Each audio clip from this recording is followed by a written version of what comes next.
The proceeding was... Neil is his... No, you can't come. Yeah. Order. Welcome to this session of the Foreign Affairs Committee. Lord Cameron, Sir Philip, thank you ever so much for joining us today.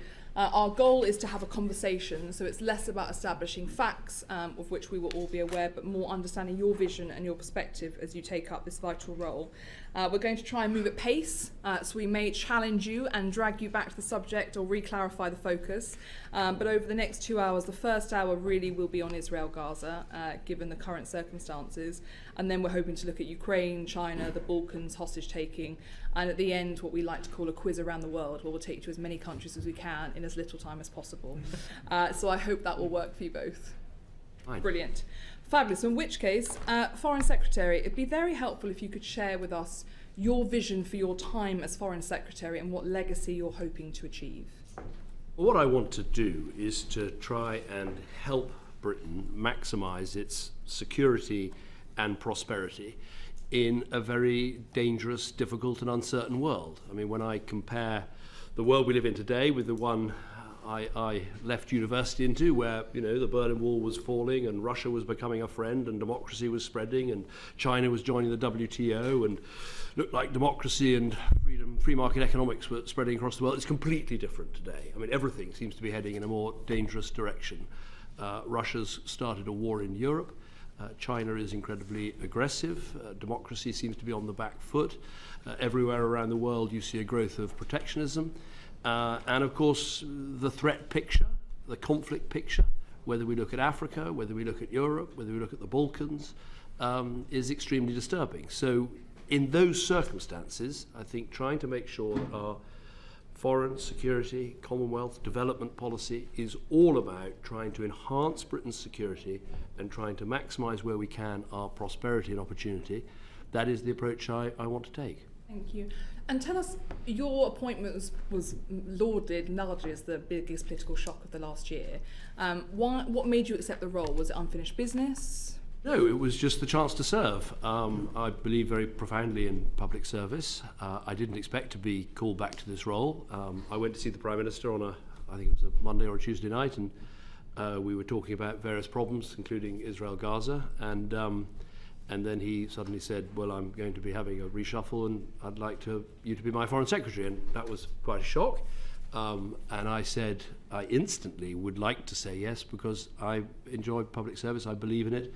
It's a very difficult time for these affairs, and I hope I can make a difference. But let me go away and think about it. And I had a little bit of time to think about it and said yes, and I'm delighted to be back. Did the Prime Minister give you an idea of why he felt there was a change in direction or leadership needed? So, you know, how will you be different from your predecessor? Because we've had lots of foreign policy by slogan, you know, global Britain till the Indo-Pacific.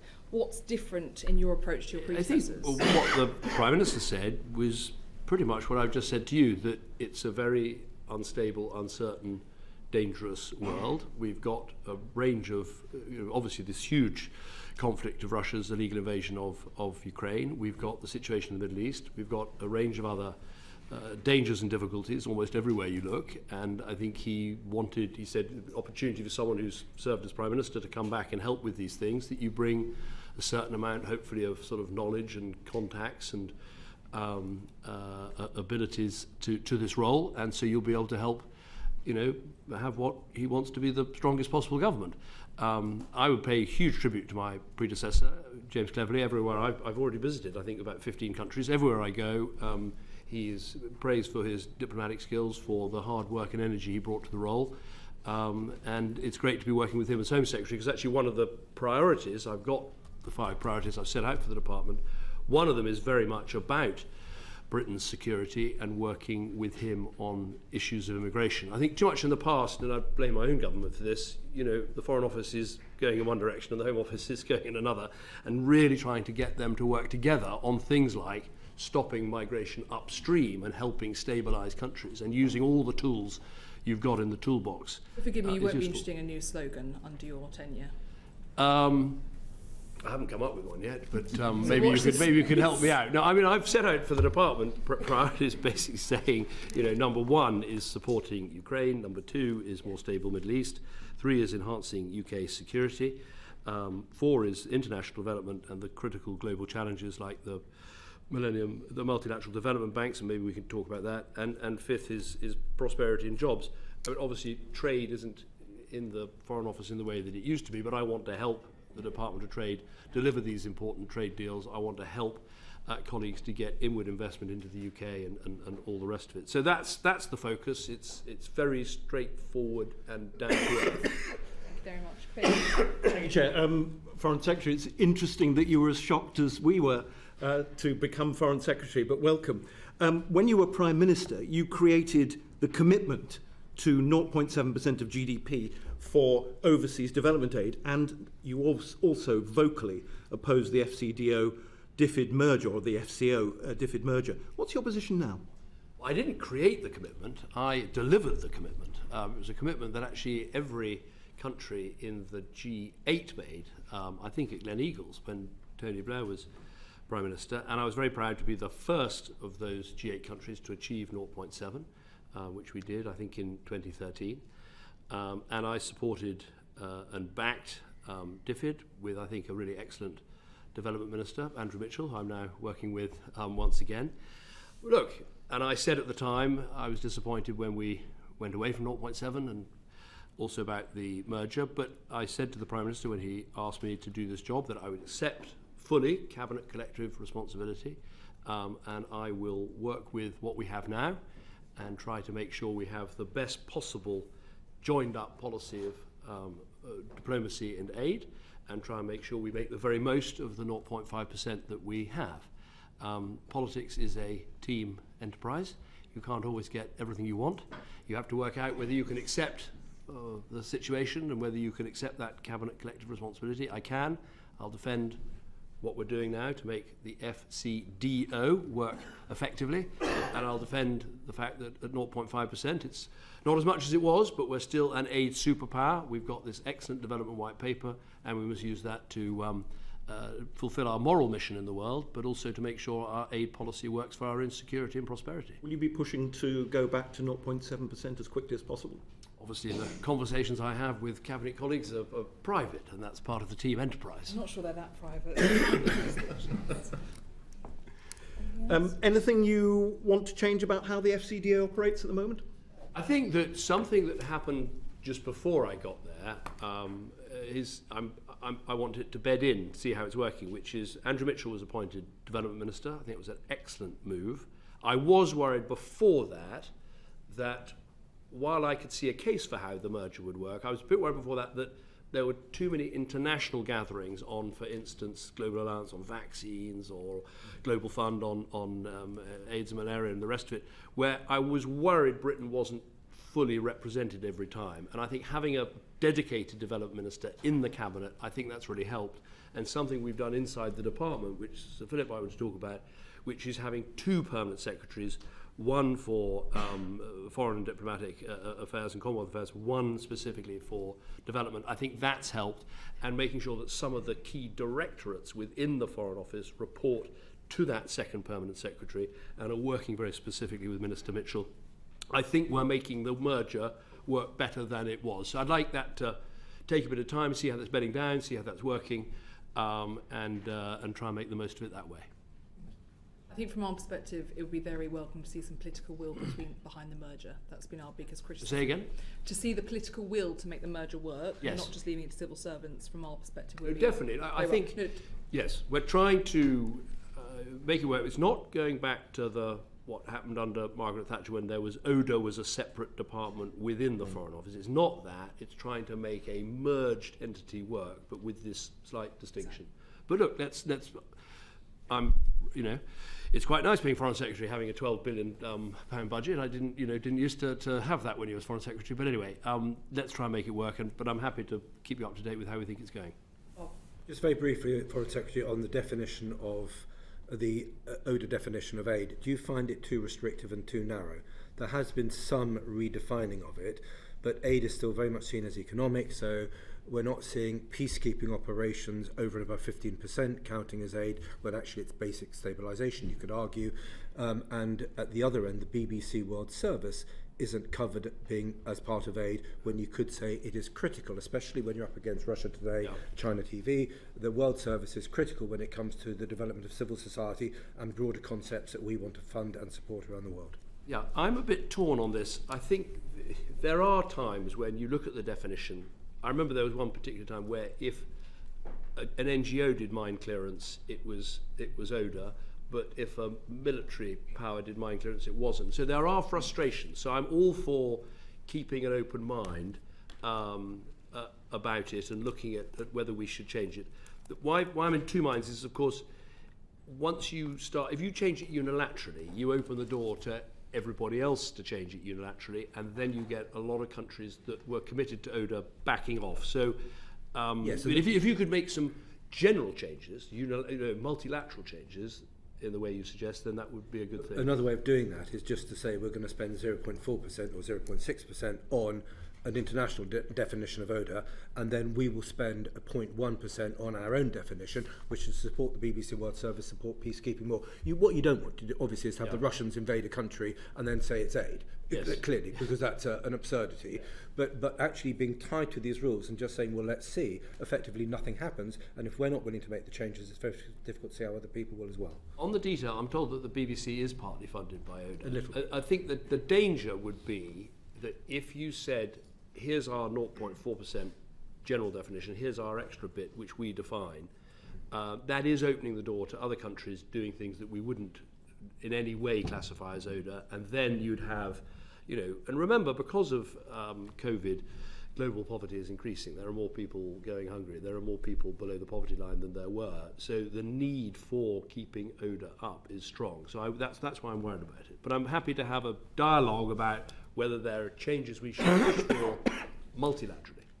Well, can you move us into Israel-Gaza? Absolutely, thank you. Can I just double check, Foreign Secretary, what are our objectives in Israel, in relation to Israel and Gaza? Our objective, first of all, above everything, is to try and help achieve some stability in the Middle East. In the short term, that is our goal, to see an end to this conflict. But our longer term goal is that we believe that there won't be true security either for Israel or for the Palestinians without moving towards a two-state solution. So we have a sort of short-term horizon of wanting to get to a sustainable ceasefire, which we can talk about, and then a longer-term horizon of recognizing that no ceasefire is really fully sustainable forever unless you actually have a political horizon. And apart from our concern, are we doing anything like, for example, developing a roadmap, developing a peace plan with some of our Arab friends in the Middle East, Egypt, the UAE, and other countries? Yes, we are. I've travelled to the region twice already, and I'm sure I'll be going again before too long. And even you don't have to travel to have the sorts of conversations we're having with, for instance, obviously European allies, the Americans, but also crucially with the Gulf and Arab states, about what the future should look like. And I think that fundamentally, there are four things have got to happen. Once this conflict is over, we've got to see a Palestinian-led government in Gaza and the West Bank. We need a concrete plan of support for that government and a plan to help reform and support the Palestinian Authority. We've got to see a massive reconstruction plan for Gaza after this conflict is over. And crucially, we've got to see a political horizon towards a two-state solution, because the way I see it is you won't get the sort of assistance on security, governance and technical help in Gaza after the conflict unless you can convince Palestinian authorities, Palestinian people and Arab states that you've got a longer term horizon towards a two-state solution. Do you think that's remotely feasible? I think given everything that's happened? Yes, you've got to hope that it's feasible. Out of a crisis should come some opportunity. And what's interesting in all the conversations I've had them with the Jordanians, the Egyptians, with the Emiratis, with the Saudis. There's an awful lot, and a lot of people would accept those sort of four planks of a plan in one form or another going together. Does our current position damage our friendships with Arab nations? Fundamentally, I would say it doesn't. It's definitely, there's stress there because, of course, the Arab states all want to see, have called for an immediate ceasefire. They're deeply concerned, as I am, by what's happening in Gaza and the loss of life. And so, to sit here and argue that it has no effect on our relations, the fact that we've said we want a sustainable ceasefire, I think would be stretching it. But I would say they understand that we're not being sort of deliberately difficult or obtuse about this. We are just very classically British, common sense, practical people, and I can't see a comprehensive ceasefire coming in now while Hamas are still able to launch rockets out of Gaza. So that's why we say sustainable ceasefire. So while they might be a bit disappointed in our position, they, I think, understand it and recognise that it does at least make internal logical sense. And I think they will work with us. Those relationships are very long-standing, as you know. They will work with us on this sort of agenda. Bob, I'm going to bring you down on that point. Dan. Thank you, Chair, and welcome, Foreign Secretary. Just to follow on to those points, Joseph Borrell has stated that the EU's position on Gaza, Israel, has damaged the EU's relationship with the Global South, and leaked US cables have said similar for the US. Do you feel that is the same for the UK? Certainly, there are countries in the Global South, or however you want to term it, who want an immediate ceasefire, disagree with people that don't say that. And so that means you're in disagreement, and so perhaps your standing will suffer in some way. But I don't think we should just accept that and do nothing about it. I think we have to make our case very vigorously, as I do. I mean, when I meet, for instance, South African foreign minister or talk to them, I would say, look, of course, I want this conflict to end as soon as possible. I don't want to go on for a moment longer than necessary. But a ceasefire to work has got to be sustainable. That means you can't have Hamas in power, able to launch rockets, not releasing hostages. That has got to be dealt with. And I think you get... On yes. that, Foreign Secretary, do you believe that military intervention can defeat Hamas? I think that what the Israelis are trying to do is they are trying to get rid of Hamas's ability to launch further attacks on Israel. I think you can do that. And one can disagree, and I would have differences with the way they've gone about it. Can you defeat an ideology through armed intervention? No, defeating an ideology is going to take a lot of other things, including progress towards a political solution to show that politics can work and deliver things. But I think that if you take the argument there's nothing more that can be done militarily, you just have to freeze things where we are now, you've then got to make an argument, well, how do you get the remainder of Hamas out of Gaza, get rid of the rocket launchers, get rid of my challenge to those from the Global South or friends in Arab states is to say, okay, there's a ceasefire tomorrow. How do you get rid of Hamas's capacity to launch more rockets? How will you know when that moment has come as British Foreign Secretary? And is it your hope that the UK will be voting for a ceasefire at the UN in the near future? I would hope that we'll be voting. I mean, what we did is we defined what we wanted as a sustainable ceasefire. The Prime Minister said that at Prime Minister's questions, and within a few weeks that was adopted by the UN in Resolution 2720 with unanimous, not unanimous agreement because the United States didn't vote in favour, but without a veto. So that's our position. Yes, I look forward to the moment when this conflict is over. And of course, we spend a lot of time asking what Israel should do next to bring this to an end, to finish.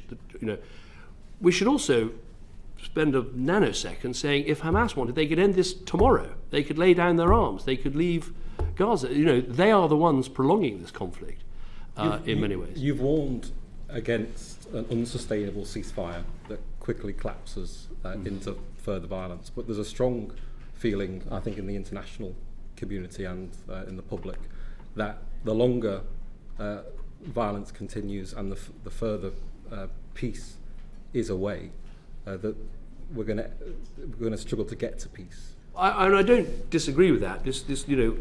We don't want this to go on. No, so what I'd say, first of all, I would be in favour of humanitarian pauses, including right now.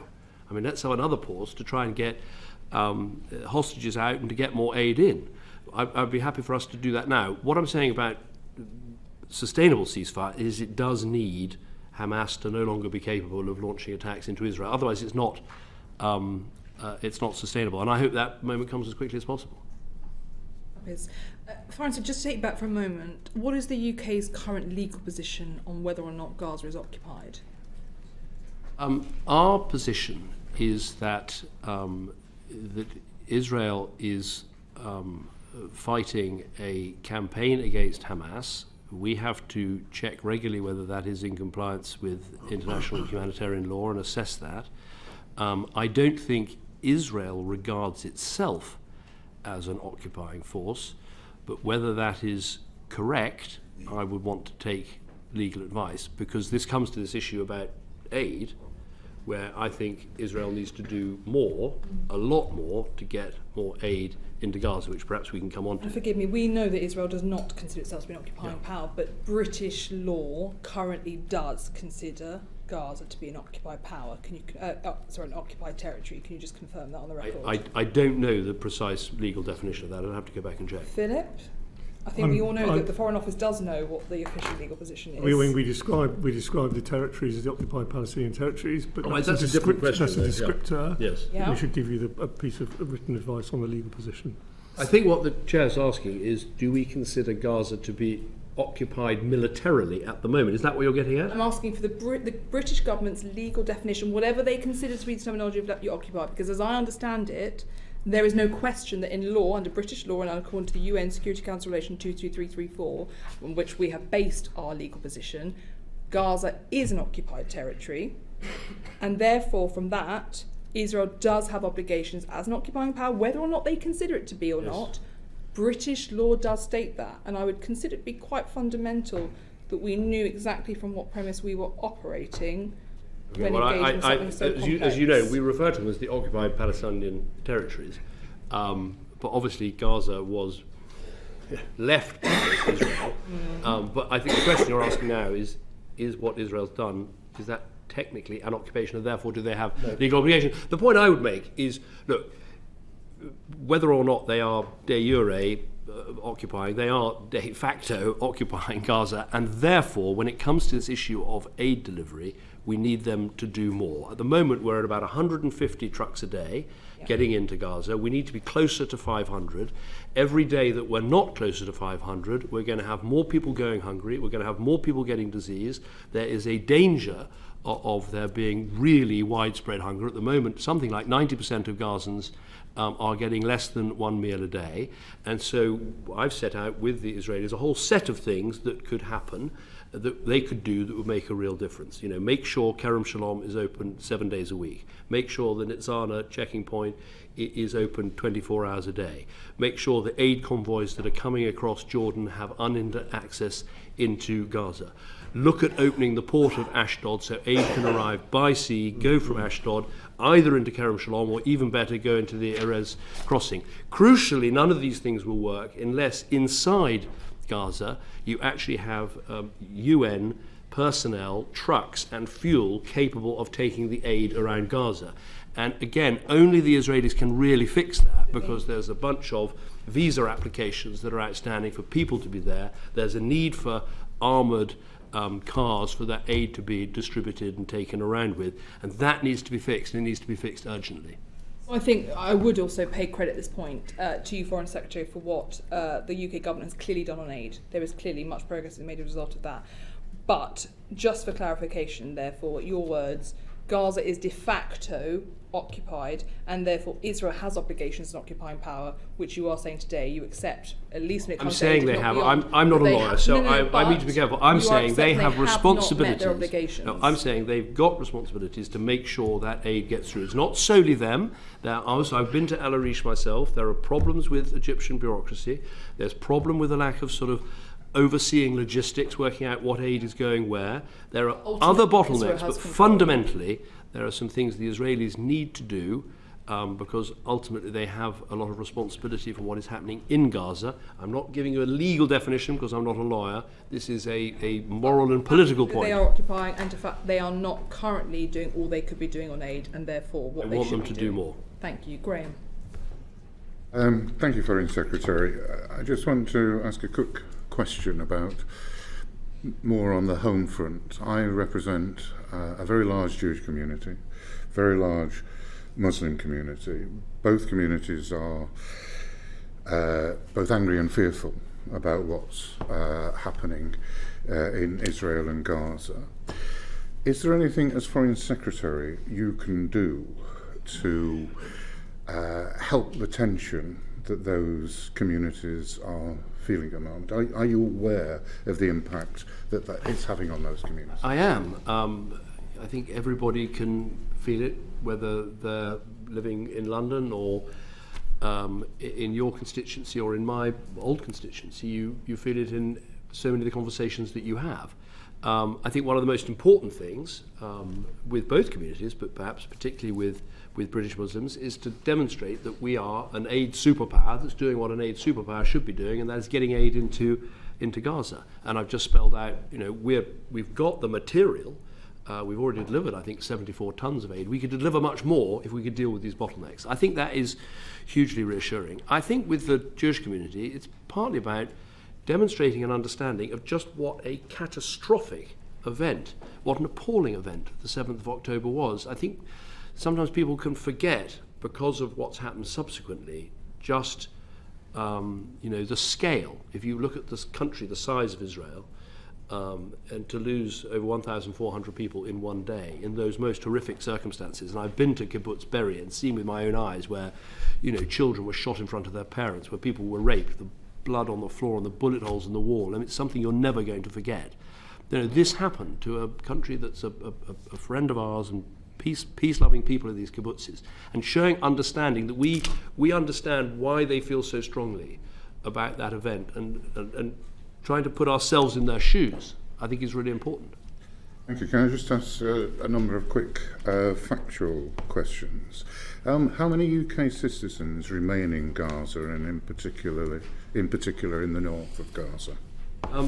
In terms of the number of citizens in Gaza, I'm aware of, we've got a lot out, and the Israeli, Egyptian and authorities within Gaza have been helpful in doing that. Can you be specific on numbers? I know there are 2 who have got, who want to get out, who don't have any security clearance problems, but who haven't yet got out. What I don't have, but Philip's going to find me the number, we think there's quite a number still of British nationals or dual nationals who are in Gaza, but who haven't asked to leave.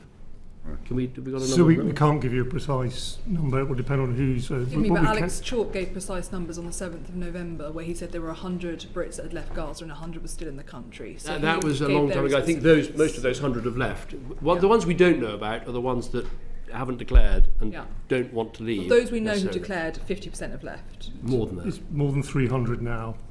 People registered with us, British nationals and their dependents, have left with our assistance. But the crucial, I think the crucial number is how many are there that are British nationals that want to leave and haven't left, and I think that's a very small number at the moment, but I'll get back to you if I've got that wrong. And also it's worth recognising, because the department I think is doing a good job in difficult circumstances. There's also quite a number of people who have links to the UK. They might have the right to remain in the UK. They might be Commonwealth citizens from other countries who don't have representation in the region, but we do, who we're helping to get out. And there's also journalists and the families of journalists who have a British connection, as it were, because they might work for the BBC or what have you, who were helping to get out, not to come to Britain necessarily, but to carry on their work from Egypt or elsewhere. Can we be specific about the number of UK nationals who remain as hostages?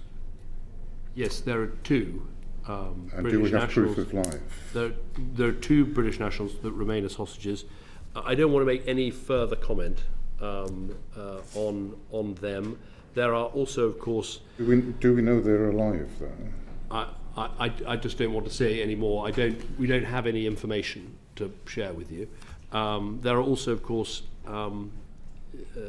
people very connected to Britain who are also hostages, and we regularly, well, we're doing everything we can to try and help in both those cases. How many hostages have we managed to get back to the UK? I don't have the figures off the top of my head. There were. I'll have to write you about that. I don't have the figures. I don't want to give a false figure. But forgive me, we aren't looking at 1,000 people when we're not sure. I mean, how many British nationals have been brought back who were hostages held by Hamas or Palestinian Jihad? So, Go on. So, Chair, Israel's obviously taking the lead in conjunction with international partners, including the UK, in trying to secure the release of hostages. We've been acting in support of that. We'll have to confirm. I don't think that the question, how many have the UK brought back to the UK, I don't think is the right way. I'm going to be very fair to the Foreign Secretary and come back to you on this. A few of us were in Doha in December where we met with Roger Carstens, who is the US hostage negotiator. He can tell me in a minute's notice the names of all the hostages who are American who are still being held by Hamas, let alone the ones in Venezuela or anywhere else in the country, and he can most certainly tell me how many have been brought back to the UK, back to the US. How many have been brought back to the UK who had UK citizenship? There are two, as the Foreign Secretary mentioned, have British nationality who are hostages. There are others who are connected to the UK through family ties. I think the answer to your question is brought back to the UK by the UK government is I think it will have to confirm. I don't really care who brought them back. I care about British nationals who were held hostage. How many have been brought back? Let me confirm after this, but I'll speak for myself rather than the Foreign Secretary. I don't think there are any. Okay. So the answer is 0. Yeah, I think that's right. Okay. And I understand, and I will say from our discussions with the hostage negotiators, we know that citizenship is not being taken into account in terms of release. Yes. Whereas obviously many of us hoped at the start that maybe foreign nationals would be the first to be released. That's not the case. But as you understand at the moment, there are no British nationals who are being held by Hamas, and I understand why you may not feel able to share how many there are for various reasons, but no one has been able to be brought home as yet. That's right. But one of the things I did when I got into the department was to make sure we're saying, yes, of course, we must make sure we do everything for British nationals, but there are people who've been taken hostage, who are deeply connected. Absolutely. Sister of, brother of, son of, and we must do everything we can for them. And I think when you get into that category, there are people who are connected to British citizens who have been released. You know how many? Well, because then you're getting into, how many different connections there are. But of the British nationals, 2 and none have been released. One last question. Sorry, Graham, please. If I may, I mean, you may or may not know the answer to this, but are you able to assess the threat to British hostages from the IDF bombardment in the area, and have you made any specific representations to the IDF or the Israeli government to protect those hostages? Yes, we raised the issue of not just the British hostages, but the hostages connected to Britain and the hostages more generally every time we speak with Israeli ministers. The last call I had was with Minister Dermer on Saturday morning. I raised the hostage issue with him then. We always raise that issue. And of course, in Israel itself, there's a huge lobby on behalf of hostages and wanting to get the hostages home and save the hostages. So yes, we raise it on every occasion. Thank you. Thank you, Graham. Moving to the conduct of the military operation, I'd be interested in your assessment of Hamas's current capability, how much it's been degraded and what their intent is. I have to be careful what I say, but I mean, I've seen figures suggesting that they have lost well over 50% of their capacity and capability in terms of being able to launch rockets and all the rest of it. I don't think I can go further than that. But their ability to launch rockets into Israel has been significantly degraded. But as we've seen, they have still launched rockets in recent days. The Israelis obviously said over the weekend that they'd now dismantled Hamas's military infrastructure in the north of Gaza. You touched on your answer to Dan about the need for pauses. Is that not perhaps an opportunity that we bring in a humanitarian pause in the north of Gaza? If Hamas has been dismantled, as the Israelis are saying they have succeeded in doing so, do we need to look at particular areas having humanitarian pause once it's appropriate? Otherwise, what is the objective currently in the north of Gaza as you understand it? That's a very good point. I mean, what we have pushed for with Israel is to say consider humanitarian pauses. We haven't particularly focused on an individual area, but frankly, anything would help. When it comes to, there are still, most of the Gazans have moved from the north to the south, so it's more helpful to have a humanitarian pause covering the whole of Gaza, because then you can get to the aid where most of the people are. But frankly, anything would help. In fact, one of the issues we'd like the Israelis to look at is switching the water back on into northern Gaza, because that would make a difference. So all of these things, but it's a good thought. I think one of the challenges, obviously, there hasn't been no place that they could go as yet that was safe. So perhaps that provides an avenue. President Biden, as I'm sure you saw, I raised, the Prime Minister has said that there has been indiscriminate bombings that have taken place. You warned on the 23rd of November that civilian casualties in Gaza were too high and that Israel must abide by international humanitarian law. How have you, as Foreign Secretary, achieved a reduction in civilian casualties? What we've done on every occasion of talking to, whether it's the Israeli Prime Minister or President or Minister Derma or Minister Gantz, who I spoke with recently, always make the point that, of course, we believe Israel has a right to defend itself and to deal with the Hamas threat, but it has to do so within international humanitarian law. It should try and avoid civilian casualties, and we were very clear that they needed to do better in the south than they did in the north. They say today that they are moving from a sort of combat phase to more of a stabilization phase. I don't fully know what they mean by that, but we definitely want them to do everything they can to try to move to a phase where civilians are less under threat. And forgive me, there's some sort of phrase the US used, which I'm not going to quote accurately, but something about friends in public, punches behind the scenes. Do we think the UK or the US, and obviously the US has taken the lead on then, have been unable to restrain Israel in any way in terms of the way that it has conducted its airstrikes? I think it's a very difficult question to answer. I think that I'll answer a slightly different question, if I may. I think the relentless pressure that Israel felt over opening the Kerem Shalom crossing from us and from Americans and others, I think that did make a difference. They eventually relented. I would hope that what we've said, because we are a friend of Israel and we have been a helpful friend in many ways and many occasions, I hope they listen to us. And so forgive me, when I asked the Prime Minister about the same topic, he said that he hadn't seen Israel's targeting. Have we asked to see Israel's targeting process or procedures? I haven't seen it. Have we asked to see it? I haven't asked to see it. I don't think that that's something that they would share with us. They would share their collateral damage percentage that they're working to if we were asking them to do so. Well, they certainly, they've shared that in terms of, they point out, but one can say this is arguable, that they argue their collateral damage percentage compared with other conflicts shows that they are taking the issue of civilian casualties very seriously. So maybe I could get. But I think that's a difficult, that is a difficult one to. I think it's a good way of holding them to account. And realistically, the UK normally operates. Forgive me, Royston might correct me, but I believe the UK normally operates around a 3% collateral damage percentage. There was obviously a ministerial sign-off of particular airstrikes where there may be requirement for a greater risk factor. Israel's must be operating at a 20, 30. I mean, in the past, in 2014, they said they were working at a 20-something percentage. I'm just surprised that we don't know what their targeting percentage is in terms of, their civilian collateral damage percentage is, because that would be a direct way for us to have said to them, can you just get it down to below 10%? That is, I mean, they do, in conversation, talk about what they think their percentages are. We don't think that's good enough, and we always push them to do more. We do know what their percentages are, though. We know what they say they have. Okay.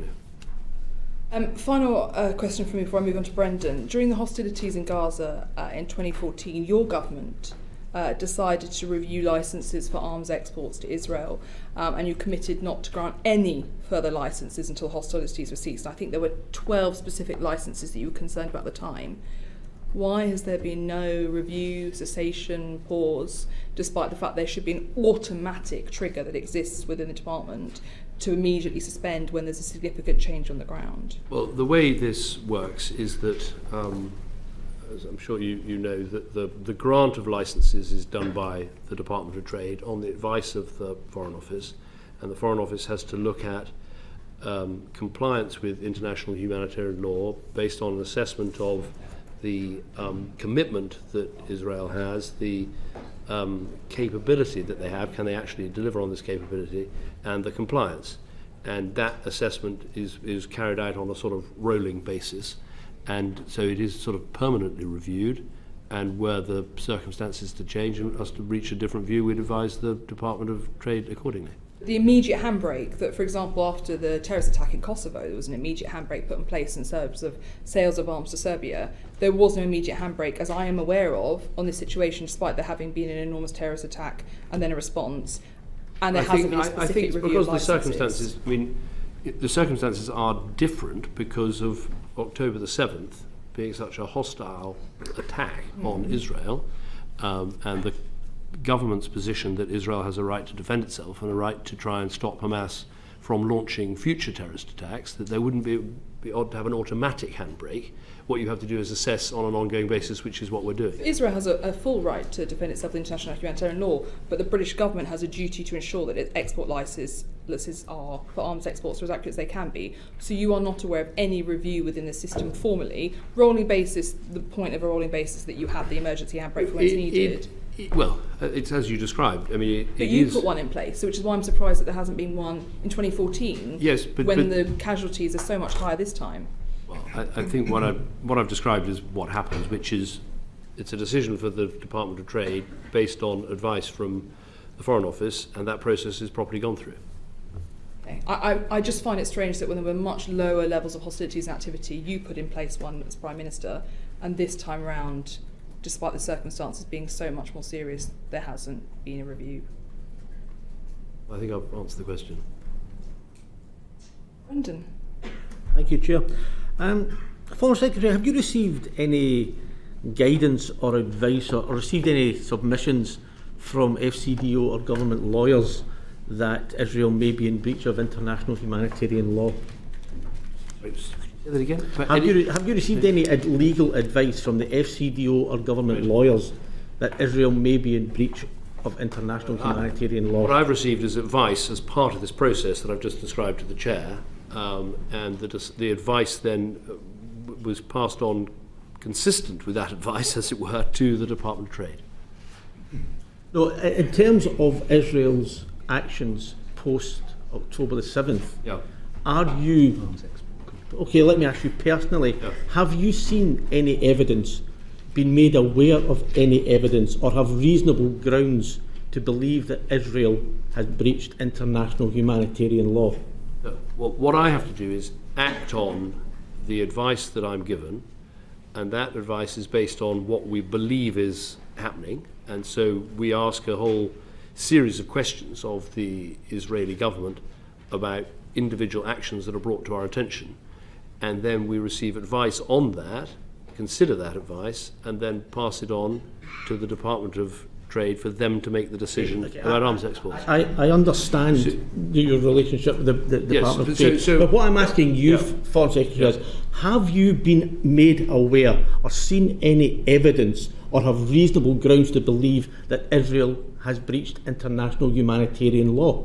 Not arms exports. Nothing to do with arms exports. This is about the international I've seen lots of things that have been deeply concerning, and when I do, I ask advice, and we often, as part of this arms export, we formally have to do that, ask advice about whether that is in fact in breach of international humanitarian law. And in your assessment as Foreign Secretary, has Israel at any point in its response breached international humanitarian law? My job is not to make the legal adjudication, because I'm not a lawyer. It's for me to consult my lawyers in the department and say, will you reach a judgment about whether this does breach international humanitarian law based on, as I said, the commitment, the capability and the compliance. No, that takes me back to my initial question then.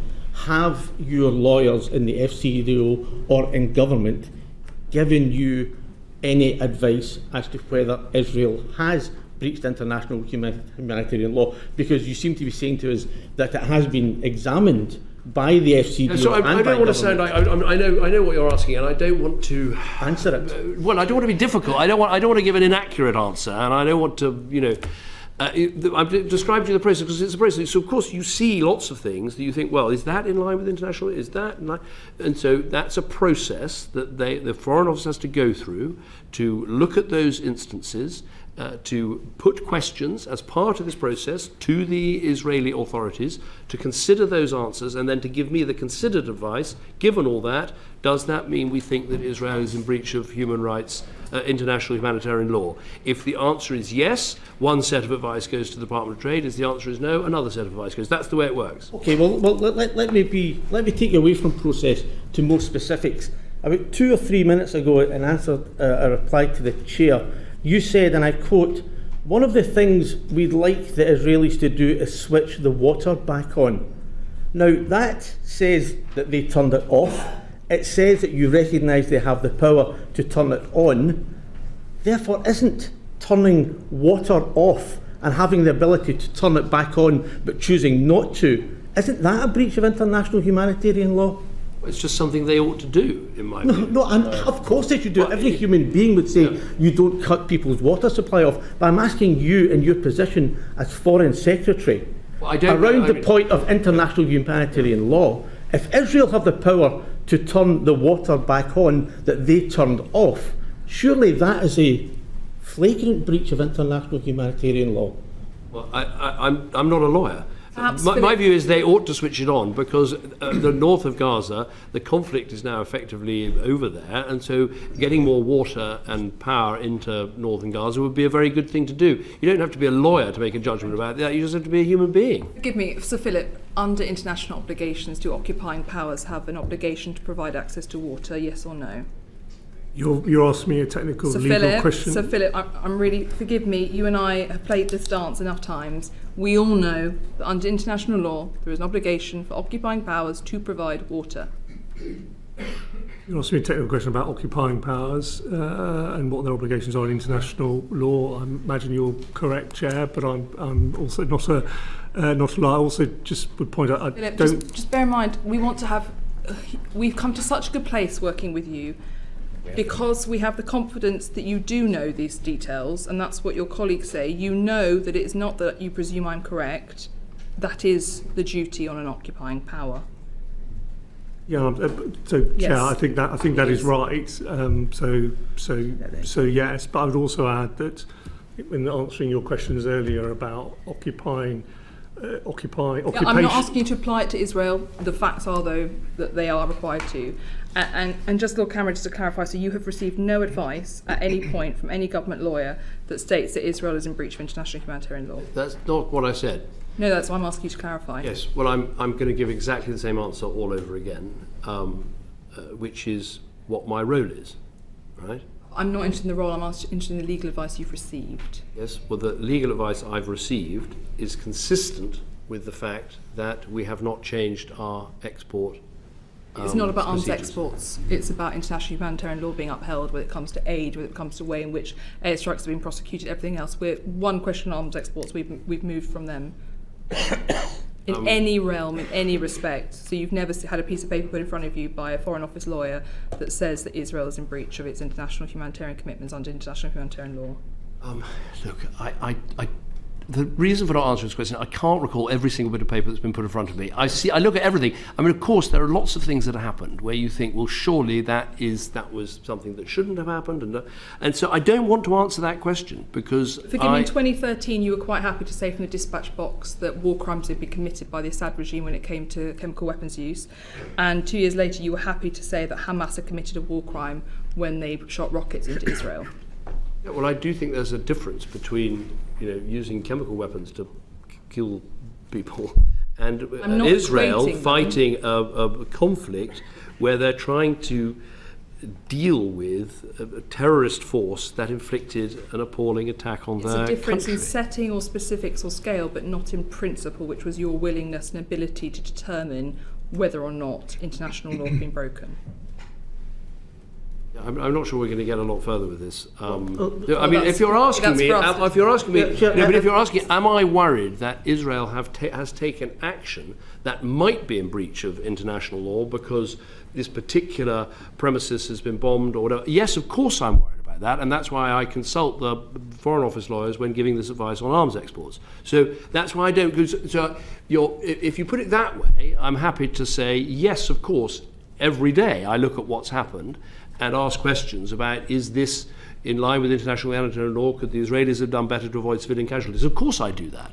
We have no doubt that you'd ask those questions. It's about the response you've received. Yeah, I understand the question that you want to answer, but the question that I want to ask is the point, have you received legal advice which says that Israel is in breach of international humanitarian law? The short answer to that is no. But I want to qualify it instantly, because it's not fair on the lawyers, because of course the lawyers give you lots of advice saying, look, we're worried about this event, that event, this event, that event. We're going to go away, we're going to consult with the Israeli authorities, we're going to ask a bunch of questions, and then we're going to give you considered legal advice, given everything, on the basis of, capability, commitment and everything else. Have they broken international law? So that's why it's not really a yes or no answer. But I'm trying to be helpful by sort of explaining how the job works. Okay, does that help at all? No. But unfortunately, I think it's as good as we're going to get from you. Can I ask, finally, Chair, Foreign Secretary, what assessment have you made of the Israeli ambassador's claim that every school, mosque and every second house in Gaza has access to tunnels and ammunition? Now, she said that in a television interview, and when pressed on whether that means the complete destruction of Gaza by Israel, she replied, and I quote, "Do you have another solution?" So in your opinion, was she freelancing when she was speaking to that television interviewer, or was she speaking for the Israeli government? I don't agree with that approach. Look, if you're asking me... No, I'm not asking you about the approach. I'm asking about, do you think she was speaking to the Israeli government, or was she freelancing? I don't know. I would hope that is not the position of the Israeli government, because it's the wrong position. Okay, thank you. Just very quickly on this point, and I'm not trying to scratch the same sore. Well, I'm trying not to be difficult. By the way, none of the individuals released so far live in the UK. No British hostages have been released, as I said. I didn't want to give a wrong answer. I don't want to bang on the same point, but I want to try to ask it in a slightly more productive way. I'm not asking you to be a faux lawyer, okay? I'm also very aware that in Hamas you have an organisation which doesn't pretend to do anything by any moral justification that we recognise, that it slaughters people, that it rapes people, that its approach to sexual violence is despicable, etc., etc. And I also understand that Israel, probably rightly, feels that the world is always very quick to judge its actions and really never bothers to judge the actions of those people, be it Iran, Hezbollah, Hamas, the Houthis who are trying to attack it. Having said that, reading between the lines, what you seem to be saying is not that you've had lawyers say that they're breaching international law, because actually it's very difficult to argue that, because you have to understand the Israelis' legal approach to what they're doing and how they judge proportionality. But I'm assuming, reading between the lines, that your lawyers are saying that potentially the Israelis are vulnerable to a challenge from the Hague Court and from elsewhere, that in some of the things they are doing in potentially relation to proportionality, there is a vulnerability. Is that a better way of asking? Close to that. It's close to that. Look, in all these cases, there's a question mark as to whether it is in breach of international humanitarian law, and that's why you have to go back, look at the episode of what in particular was bombed, and then ask yourself a bunch of questions, which is what the lawyers do, and they give you that advice. The advice has been so far that they have the commitment, the capability and the compliance, but on lots of occasions that is under question. Right. That's hopefully a better way of putting it. There's always a law-governed process. There's always a question, as you'd expect. Please. Thank you, Chair. Foreign Secretary, 10 years ago you were very outspoken on Gaza being what you called an open-air prison. I just want to say some of the statistics today that I have for the record, where 1.9 million people have been displaced, 70% of Gaza's residential buildings have been destroyed, most schools have been destroyed, most hospitals have been rendered inoperable.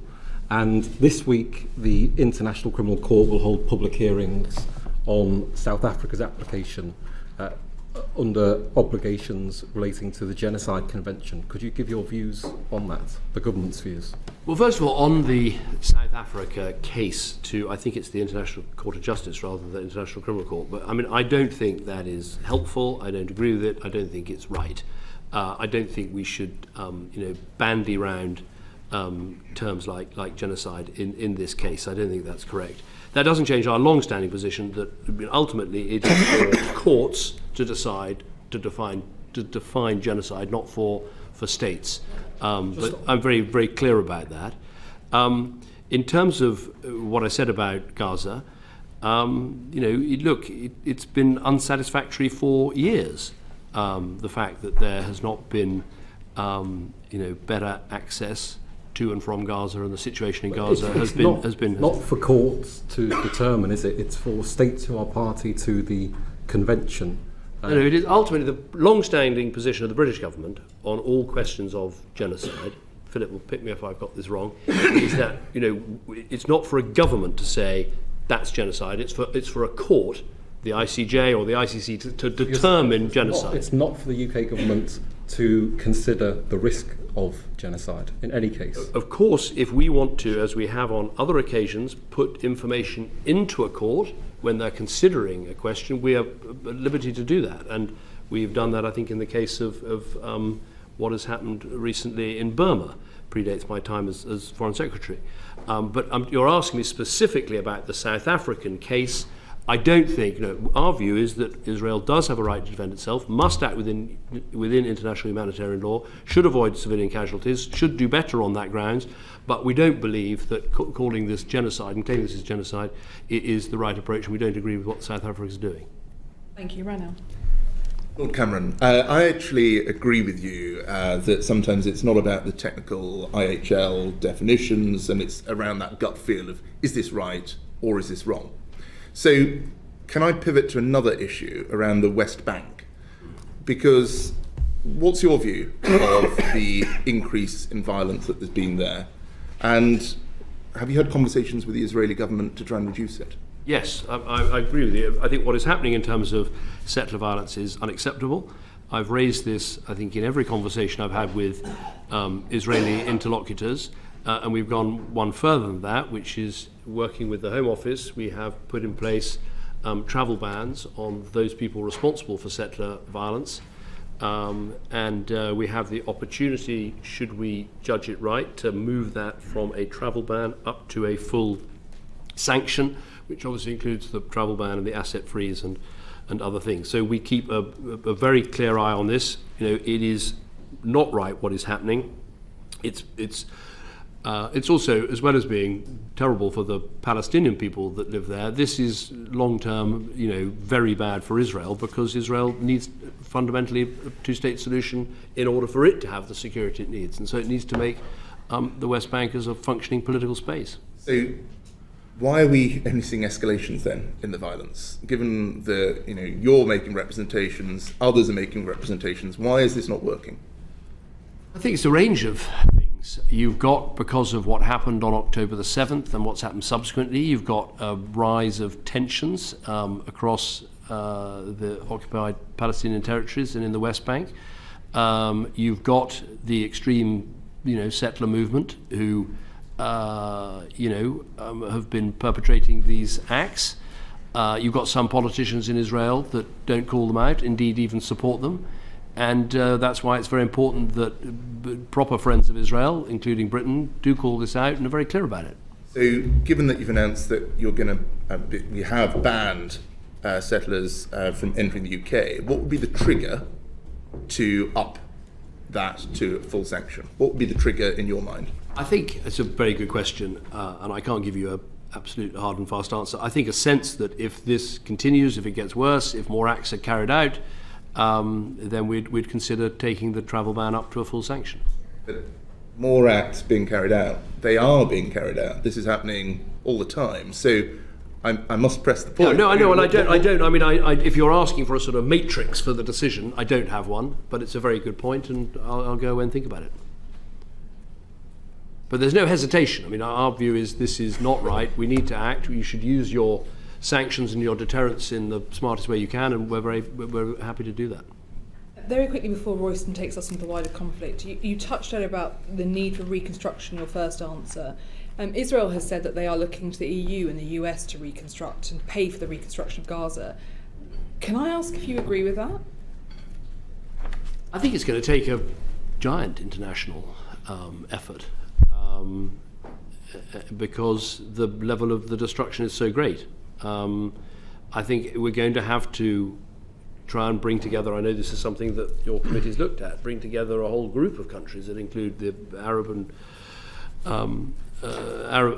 Muslim states. We're going to have to bring together the main European powers and America into some form of contact group that works on this together.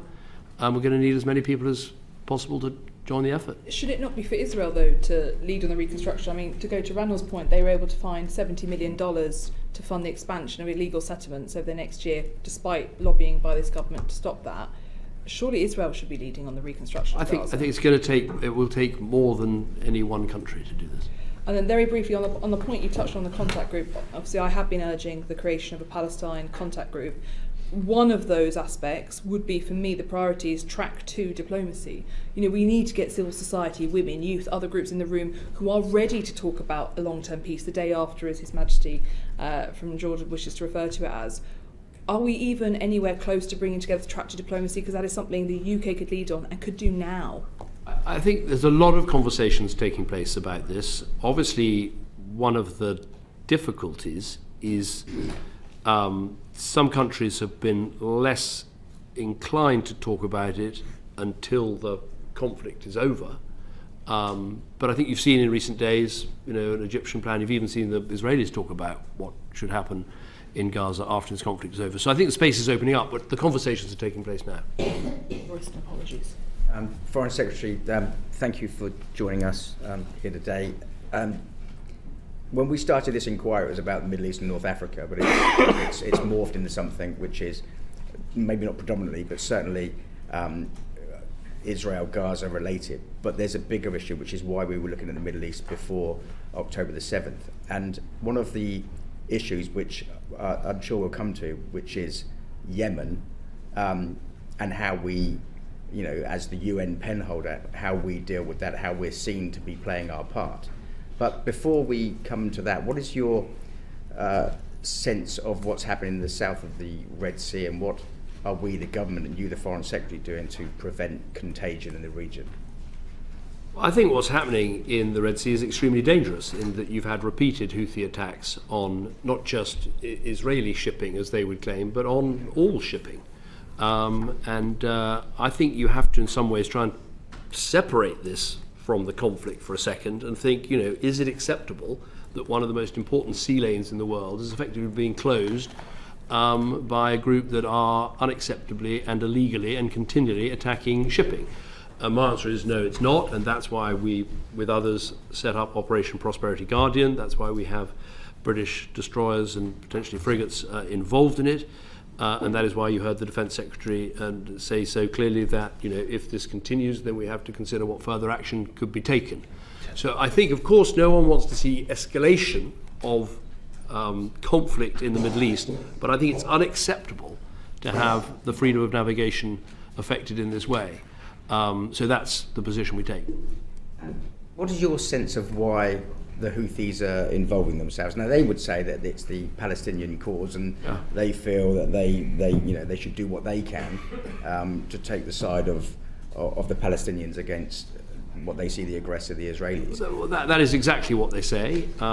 They're also, in some ways, a proxy for Iranian action, and that is what they say. But fundamentally, the effect of what they're doing is to stop the freedom of navigation, the free flow of goods and manufacturers and oil and everything else, which is important to countries in the region and countries in the world. And I just don't think we can accept this continued prevention of the freedom of navigation. So that's what they say, but it's illegal, unacceptable, has to stop. That's what they say, but what do you think? Why now? Why would they want to embroil themselves in this? I mean, very good question. I think partly it's a sort of competition for attention, for voice, for making them more popular in the world they want to be in by taking action because of what's happening in Gaza.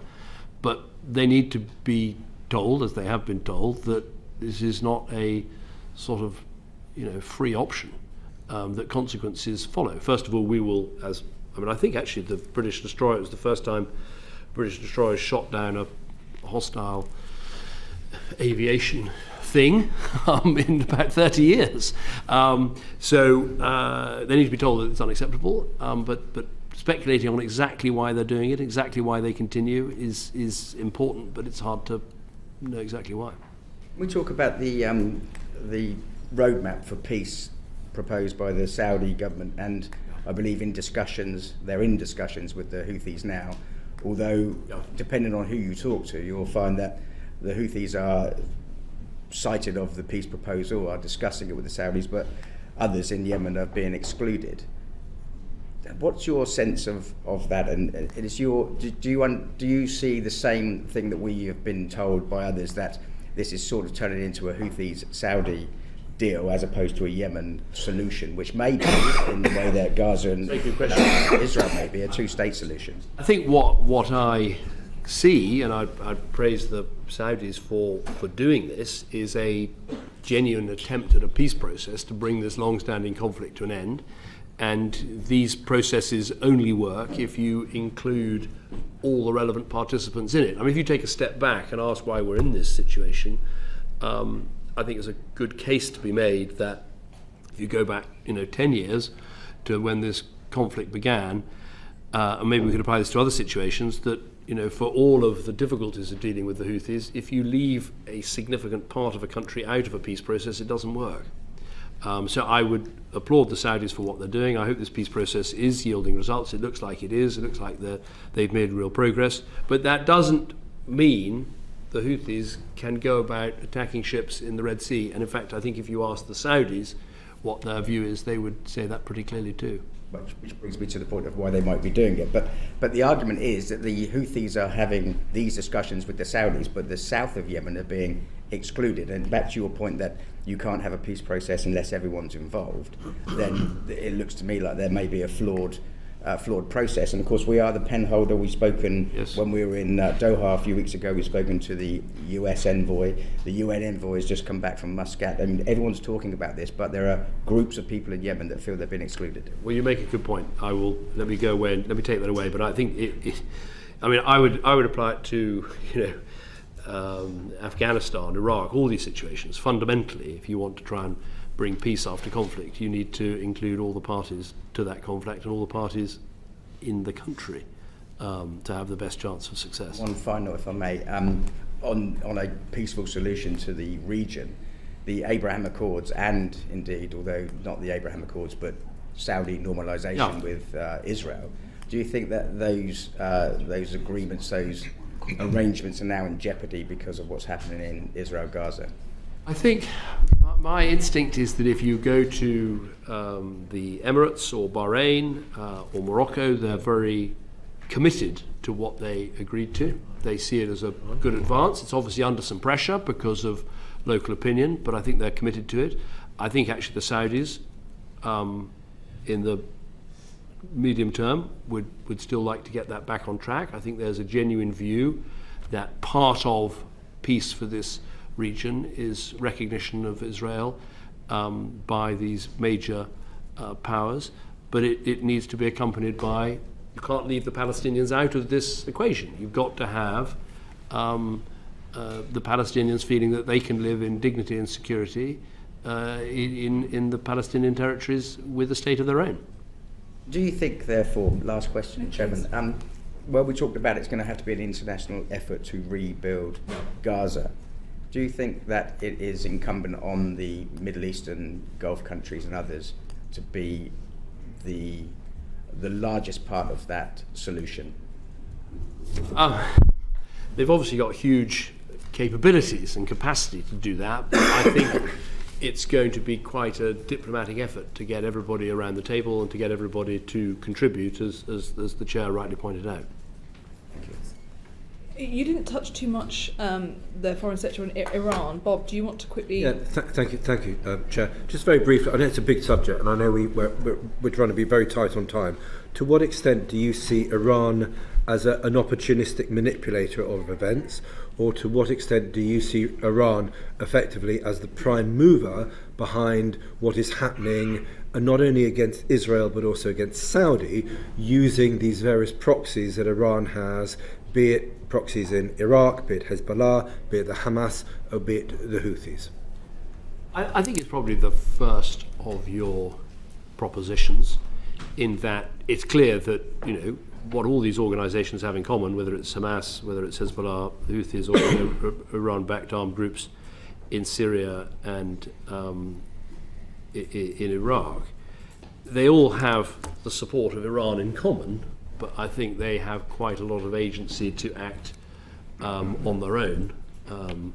And so I think it's the first of the suggestions you make. And that's the FCO's view, that they have agency. I think my view very strongly is that Iran is a malign influence in the region. I said that very clearly in an interview the other day. There's no doubt that, you know, they give weapons, they give training, they give ability, they give money, they give support to all these groups. I mean, we know that. We know that Houthi weapons come from Iran. We know that Hezbollah rockets come from Iran. You know, we're not... So we know that, but the way you put the question was, do we think that these groups are backed by Iran, manipulated by Iran, but ultimately are able to make some of their own decisions? If that's the way you put it, I would say it's that, yes. Thank you. Thank you. Dan. Thanks, Chair. This committee warned against the deprioritising of the Middle East, and I just wondered if, on reflection, you regretted that in the last integrated review and refresh there wasn't a single mention of Palestine or the Middle East peace process, and whether you can explain that. Well, the integrated review and the refresh actually was sort of before my time, but I'll own up to another sin, if you like, which is, I think that if you go back to sort of 2008, 9, 10 onwards, there were some real efforts to get the peace process underway. Actually, my predecessor Gordon Brown wrote a brilliant article in the Guardian today about it. Barack Obama made a huge effort when he was president. But look, they didn't ultimately, they kept getting stalled, and Israeli politics kept going in a direction that made it very hard to make progress. And I remember something Obama said to me, which is, you know, because I was pushing him, come on, Barack, we've got to do more, and he was saying, look, David, we can't want this more than they wanted, i.e. more than the Palestinians and the Israelis wanted. And that's true, but nonetheless, you know, it's one of those things, looking back, you just wish that even more had been done. I'm not sure that answers why it's been missed out of the... What does it say? I only joined the government a month ago, so I can't answer that question. But it's always been the British government's view, and it never changed through the change of prime ministers, that the two-state solution is the answer to the Israel-Palestine conundrum. That's been absolutely consistent policy all the way through. What I was trying to say is that I think there have been moments of great effort and action, and moments when Israeli politics is going the wrong way, global financial crisis takes over, other problems, you know, Iranian mischief rises, and it's harder to get this moving. It just, in my time as Prime Minister, it was very difficult to get this dossier moving. And I think, to be fair to my successors, that's been the case subsequently. And Israeli politics has just moved in a completely different direction. Where it was hard to find anyone who supported a two-state solution. Now, hopefully, out of this crisis, we can try and start again to make the long-term argument that the only way you get true peace and security is a two-state solution. But it will be a hard ask. I think a lot of us would agree with the assessment you've just made. I think this committee has been very critical of the fact there was not a single reference to Palestine or the Middle East peace process in the IR or the IR refresh, and the writing was on the wall. In June last year I gave a speech where I said we were going to see the Gaza crisis of 2023. That was not because I have a crystal ball, but it's because I listened to our Arab partners. I think it's absolutely vital, all of us on this committee feel very strongly that, exactly as per your sentiment, we cannot allow this time to be the time that we fail. We must move forward. On the point of moving forward, I will also now move us on to other areas. Fabian, you wanted to look at the Middle East. Yes, thank you very much, Chair. Foreign Secretary, I hope you'd agree that Libya is a crucial country, given where it is geopolitically and given the total mess it's in with effectively no state and different factions fighting for the oil wealth and the exploitation of that oil. In 2016, this committee condemned your decision to intervene in Libya as not having been based on accurate intelligence, as an opportunistic exercise in regime change, and as having created a humanitarian crisis. With hindsight, would you agree? The short answer to that is no. I remember reading that report, and I think it was my fellow Conservative who was largely responsible for it, the Member of Parliament for... I mustn't introduce him by getting his name wrong, but anyway, I'll think about that while I... Look, okay. The information I had at the time, and I don't think it was inaccurate, was that Colonel Gaddafi was heading towards Benghazi, where he was threatening to kill large numbers of his own population, and we'd seen evidence of him doing that already. And we acted in order to prevent what could have been a huge humanitarian crisis and slaughter. And I think the information on which we acted was correct, and I disagree with the report. But I haven't read it for many years, but I remember reading it in 2016 or 17 and thinking it was bunk. Well, I wasn't a member of the committee myself at the time, so I'm not going to take ownership of it. But I suggest not calling any of our reports bunk. An initial warning. That's yes. I'm sure that there were many good things in the report, but that particular point, and the idea that as Prime Minister you would launch some action in Libya on the basis of what? I don't know. You thought it'd be a good idea for no reason. I mean, we were genuinely concerned that there was going to be a slaughter. And I'm sure we all understand and by the way, that. So was Nicolas Sarkozy, so was Hillary Clinton, and that's why the action took Foreign place. Secretary, the problem is that we now have effectively no state there, no government. We have competing factions. We have warlords in the shape of people like Khalifa Haftar. We have different countries, state sponsors of armaments to the different factions. And it's a total mess. And through all that, many refugees coming from sub-Saharan Africa are going through Libya instead of staying in Libya to help rebuild that state and returning remittances back to their own countries, and they are crossing the Mediterranean into Italy and into Europe. Now, surely there must have been, some of that must have been the consequence of that intervention. Would you agree? Well, what I'd agree with is that the end of the intervention, when we wanted, and the French and others wanted to help the Libyan factions come together, they did not want any foreign boots on the ground. There was a Libyan national opposition, which was relatively well formed up at the time, but they wouldn't accept outside assistance in that way, and they said that that would make things worse rather than better, and that's the decision that they took. And so ultimately I'd say they failed to take the opportunity to have the help that might have been necessary to try and take armaments out of Libya, to try and get the different groups together to form a more cohesive whole, and they didn't take that opportunity. But we were offering that opportunity. I remember actually bringing the leader of the Libyan national opposition to the G8 in Northern Ireland, I think, in 2013, to have exactly that conversation. But it wasn't something we could make work. And there was obviously, after the Iraq War, great nervousness about putting boots on the ground, but we were willing to try different things if they wanted to, but they didn't want to. The blame lies squarely with the Libyans rather than outside interference or intervention. Well, it's up to you to decide what you think. My view is it was right to intervene. It was right to stop Gaddafi killing his own people. It was right to give that country a chance of a brighter future. They didn't want to have that help in reconstruction, and that's the view that I take. Can I move us to the other end of the Maghreb, to Morocco? And I'll declare my interest in that I was a guest of the Moroccan Parliament on a visit in October of 2022, refer to my member's declaration of interest in the register. But my question is this, that Morocco is a stable country with a functioning democracy. It is of huge strategic importance to the UK, and we have a long-standing relationship with it. Would you agree, and what will you do as Foreign Secretary to further the partnership that we have with this country that is so important geopolitically and can supply us with green energy and has just built this massive port at Tanger Med, which is doing so much to help international trade into Africa?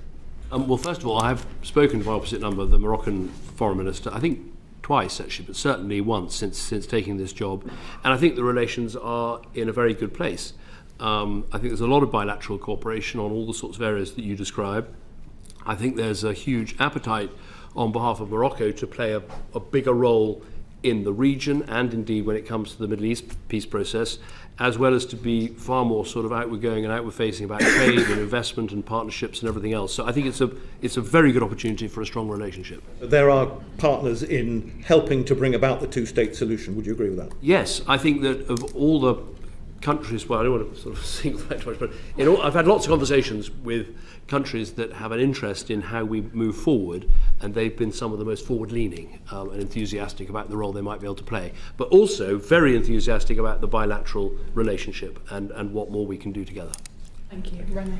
Just very quickly, so you've said there's an enthusiastic relationship between Britain and Morocco. You've said that they're a partner in some of our endeavours. So given that there is the long-standing dispute over the Western Sahara and the United States recognised Moroccan sovereignty over the Western Sahara in 2020, which helped unlock normalisation of relations with Israel for Morocco, why won't we? We don't. I mean, I'm very happy to take this away and look at it. Whenever I've asked this question before, because I remember as Prime Minister, it was always, when you're preparing for Prime Minister's questions, someone would throw in, what about Western Sahara, just to see if you're on your game. And I think I don't see a case for change, but I'm very happy to take it away and have a look. Turn to Ukraine, Bob. Is conflict in Israel, Gaza, hampering international support to Ukraine, do you think? It's certainly taking attention away from Ukraine, which I think is a pity, and I think it's the job of the strongest supporters of Ukraine, of which I would say Britain is rightly one, to do everything we can to keep it as high up the agenda as possible, to keep the partnership and coalition of countries that back Ukraine as strong and united and as purposeful as possible. How confident are you in the UK's ability to continue to support Ukraine in a prolonged conflict? And let me just give you two pieces of concern. One, because of potentially what might happen next year in the US elections. And secondly, because there is a lot of circumstantial evidence to suggest that supplies to the Ukrainians are beginning to dry up, that we are being slow to commit, that other countries in Europe are being slow to commit. And if the Ukrainians are needing over 2 million 155 and 152 shells a year to hold positions, and they're getting an estimated half of that, we are effectively undermining their ability to defend themselves against the Russian state, which is now on a war economy footing when we are not. Yeah. I'd say, I mean, the way you ask the question is, do I think the UK will continue to commit? Absolutely. I think that it's very good that there's such cross-party consensus about this. This is not an issue of contention in British politics, whereas it is a little bit more in American politics and in some European countries. There's wholehearted support, I think, from people in this country for the economic, diplomatic, military support, and indeed the way people took Ukrainian refugees into their own homes speaks to that. I think we understand the danger of letting European boundaries be redrawn by force and the danger of not responding to aggression. So I've got great confidence in that. I think where I'd agree with you is of all the things I've seen on becoming Foreign Secretary with respect to this sort of dossier, I've been incredibly impressed by the work that's been done, the support, the way we're working with the Ukrainians, the diplomatic support, all that is and the leadership we're giving internationally is great. I think the one area I want to see more, and where I'm talking with the Defence Secretary and the Prime Minister about, is how we do more to get our and others' production of arms and armaments for Ukraine onto more of a sort of mobilised footing. Right. And I think there's more to be done on that. I don't have an answer today, but I'm very focused on it. But we are still not on that mobilised footing, and if the Americans, for any reason, pull back in their support, are you confident that the UK and its European allies can make up the difference, considering that actually our support, probably our total supply of 155 shells, could have the Ukrainians going for a month at their current rate of 5,000 to 7,000 shell usage in a summer day? Well, the figures are, in terms of military support, if you add the UK and Europe together, in terms of military support, we're about equivalent to what the US has done. So that the direct answer to your question is we really need the Americans to come forward with this package. I'm pretty confident that they will, because ultimately there is a majority in Congress for it. I mean, I've been on the Hill myself and had meetings with everyone from the Speaker to Marjorie Taylor Greene, who is not that supportive. But there is a majority. So I think that will happen. But the point is, that's not enough. Just we want the European support to go through. That needs to happen. We want the US support to go through. We're going to have our package, which we'll be announcing shortly. We need all those three things. But as well as that, we got to recognise now that as well as helping Ukraine through this winter and to help them take the fight to Russia, particularly in terms of the attacks they've made on Russian facilities in Crimea and warships and the rest of it.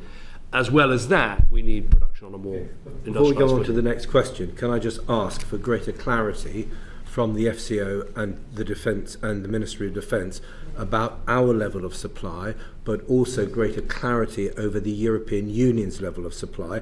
And I ask that not because we want to give secret information and make it public, but because if we know that we're giving 2 million shells a year to the Ukrainians, it is important that the Russians know that they cannot just wait for us to fade away. So you need that clarity of supply. Can you give us that What I can commitment give today? you is that our commitment is such that with our allies, we want to demonstrate to Putin very clearly that he cannot wait us out, that we are prepared to support Ukraine through 24, 25, 26. We are prepared to give that support, because this is absolutely the challenge of our generation. I don't want to get into numbers on shells and all the rest of it, but add up the GDP of the countries of the coalition, and we outrank Russia 25 to 1. So, it should not be impossible for us to get on a sufficient industrialised It also footing takes to deliver willpower, that. because you could say that with Afghan 100 times over, and that didn't work out so good in the end. I think there's a very big difference with a war on our continent that we can see, and we can see the effect on our security so directly that I don't sense any slippage in this country for support for Ukraine. When I talk to European foreign ministers, there's huge enthusiasm for doing as much as we can. We're still not on a war footing. We're still not Well, on no, a supply and I've footing. answered that question, which is we need to do more on that front. Okay, thank you. Thank you. Thank you very much, Henry.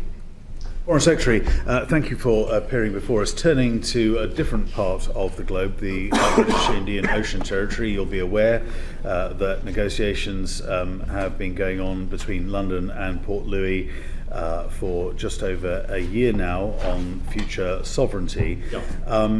Diego Garcia has been extremely strategically important, both in the Cold War, in various actions in Iraq, Afghanistan, now with a new Cold War, and indeed the Chinese Belt and Road Initiative. What is your view on the strategic security and military importance of British sovereignty remaining over Diego Garcia? When I started this session saying that I thought that we face a very insecure, dangerous, difficult world with conflicts, and the need to maintain our security, to strengthen our alliances, to hold our friends close, to protect ourselves as well as we can, and we should think about this issue in that context, which is Diego Garcia is an important national asset that we share with its use with the Americans. And in any negotiation we have with the Mauritians, the overriding question must be the safety, security, usability of this base. That's it. That is the thing that matters more than anything. And we must look at all the risks and all the dangers that there could be in any change of circumstance. And that's the way we'll proceed. There's been precedent in the past in terms of negotiations over the future of British overseas territories. The Anglo-Sino agreement on Hong Kong was very much lauded at the time, but now frankly isn't worth the paper it is written on. Are you concerned that, again, with growing Chinese influence in the Indian Ocean, in many former Commonwealth countries around the world, from the Caribbean to the Pacific, that a treaty on the future of the British Indian Ocean Territory, the Chagos Islands, would be vulnerable to future Chinese and potentially other states abusing that, and us then essentially surrendering a very important security situation. No, I think and that's for the Americans as well, of course. That's absolutely the right question, and that's the question I'm asking, which is that any negotiated outcome has got to be beyond doubt that there's no danger to this vital national US-UK asset of not being able to function and operate properly. Whether that is Chinese influence, whether it is what might happen in the future to Mauritius, what might happen with other states and the outer islands. I mean, all those questions are absolutely front and centre in my mind in looking at this issue. Are you concerned that this negotiations might be setting a dangerous precedent for other British overseas territories that are either uninhabited or are very sparsely populated? So I'm not talking about Gibraltar, which has a very functioning democracy and a clear will, or indeed even the Falkland Islands, but perhaps South Georgia, the South Sandwich Islands. Again, great question. I think look, what's happened is a advisory judgment by the International Court of Justice. It's an advisory judgment, not a final judgment. And we have to think very carefully about the effect of concluding a negotiation that changed the nature of our arrangements with Diego Garcia that could be used as a precedent in other cases. And I don't think it's just necessarily the less inhabited overseas territories. There'll be other situations and assets that we have that are particularly important. So I think you're asking, the questions you're asking are the questions I'm asking, and I won't be happy unless we have very good answers to those questions. And just finally, if I may, I'm very pleased to hear you talk about the judgment as an advisory judgment. It's not like a domestic court of law, as you know, where a jury decides. It's often where countries who historically are not allies or friends of the UK use it as an opportunity to essentially make a statement against British interests around the world. Are you concerned that it also may set a dangerous precedent for the sovereign base areas in Cyprus? Again, I feel we are positively joined at the hip over these questions. These are all the questions that I'm, come into the department and have, checked the progress that we're making on this issue. When I was Prime Minister, it was all about trying to see if we could relocate Chagossians back onto the outer islands, and lots of work was done, and it wasn't possible. And it's exactly what I'm asking. As I say, there's a negotiation ongoing. The absolutely crucial thing is the safety, security, long-term viability of this base in a difficult and dangerous world. And anything that gets in the way of that is a major problem, and we have to consider. And we also, as a country that has other overseas possessions and territories, some of which have very important intelligence and security assets on them, we have to think of the effect on those. So it's all of those questions. If they can all be resolved, then that would be good. If they can't, then obviously we're going to have to think very carefully about this. Thanks, Henry. A few months ago, I was a guest of the Kosovan government so that I could go into the weapons that were used on the 24th of September Bankska terror attack. I know, Foreign Secretary, that you've just returned from Kosovo yourself. Is it not long overdue for the UK to publicly share its conclusions on what took place that day? What do you mean by that? I mean, we have a pretty clear view about what happened that day. I'm not really aware that what you want us to write it down and I publish want the British government to share with the world what its assessment is. So far, all it has said is that it was a terror attack, that it was awful. It hasn't said who armed the militia. It hasn't said publicly the fact that all of the serious weaponry that was being used had serial numbers that lined up identical that were from 2021 and came directly from the Serbian military. They haven't said whether or not Belgrade commissioned it. There have been no public It's a very good question. I mean, my view, rather like yours, is having been there, is that the Banska attack, could have been really quite a chilling event. Because if you look at the quantity of arms that were brought into Kosovo, if you look at the number of people, had this group not been interrupted by a Kosovan police operation, you could have had a whole string of attacks on Kosovan police stations. You could have had roadblocks. You could have had a really, this was not light weaponry. There were mortars. There was some very heavy equipment there. So if you're saying it would be good to set out what the dangers are, what the risk, the full extent of our knowledge, I'm very happy to take that away. I mean, I'm fully aware of how dangerous it was, and that was one of the reasons I wanted to go to Kosovo and wanted to meet with K4 and the commanding officers and meet with the British troops and others and try and make an assessment for myself about the nature of what is happening in Kosovo. That would be enormously helpful. I understand another country, a Five Eyes country, has indeed delivered an entire investigation, but they're unwilling to publish those results. So I think for the UK to demonstrate resolve by explaining exactly what happened that day, because Vučić still says that what happened that day did not happen. NATO dismissed my concerns when I said last year that there were weapons being smuggled illegally into Kosovo by militias and stored in churches, and that is pretty much exactly what happened, despite the British government and NATO saying that wasn't what was happening. There is still, on the world stage, no government has come forward and said, this is what happened, this is who armed them, this is what it comes from.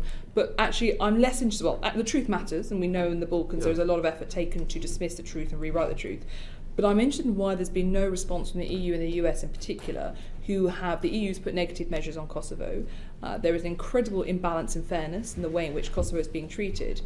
Given your visit and given what you saw, given that the UK has opted out of the Quint grouping and the Pristina-Belgrade dialogue, is it now time for us to find our backbone in the Balkans and really make sure that we see the EU and the US shift and that we get to a better and more fair place when it comes to Kosovo and its treatment? But I think, first of all, on the sort of dossier, I mean, the only problem, just thinking about it, is, of course, it's always a question of what you can and can't publish. And if you don't publish everything, you're always going to be left with people saying, well, you haven't really told us all the extra stuff you might know that what was going on. So that might be the difficulty. But trying to, explain clearly what we think happened and could have happened, I think is a worthwhile exercise. What I'd say about the British position is we didn't opt out of these dialogues. We, outside the EU, no, not, yes. But I think, look, we should, as I've said, make the most of our new position of being friends, neighbours and partners of the EU and not members. And actually on this occasion it means that we should be clear about our own views and our own policy and our own approach. And I think, in line with what you're saying, we should show a frustration, a growing frustration with the attitude of the Serbian government. And of course, we haven't changed in our view that we want to give Serbia a chance of having a Euro-Atlantic disposition. We haven't changed in our view that if they should choose, they should be offered that future. But I think, I feel a sense of growing frustration that they're behaving in this way and doing these things. And we should be clear about that.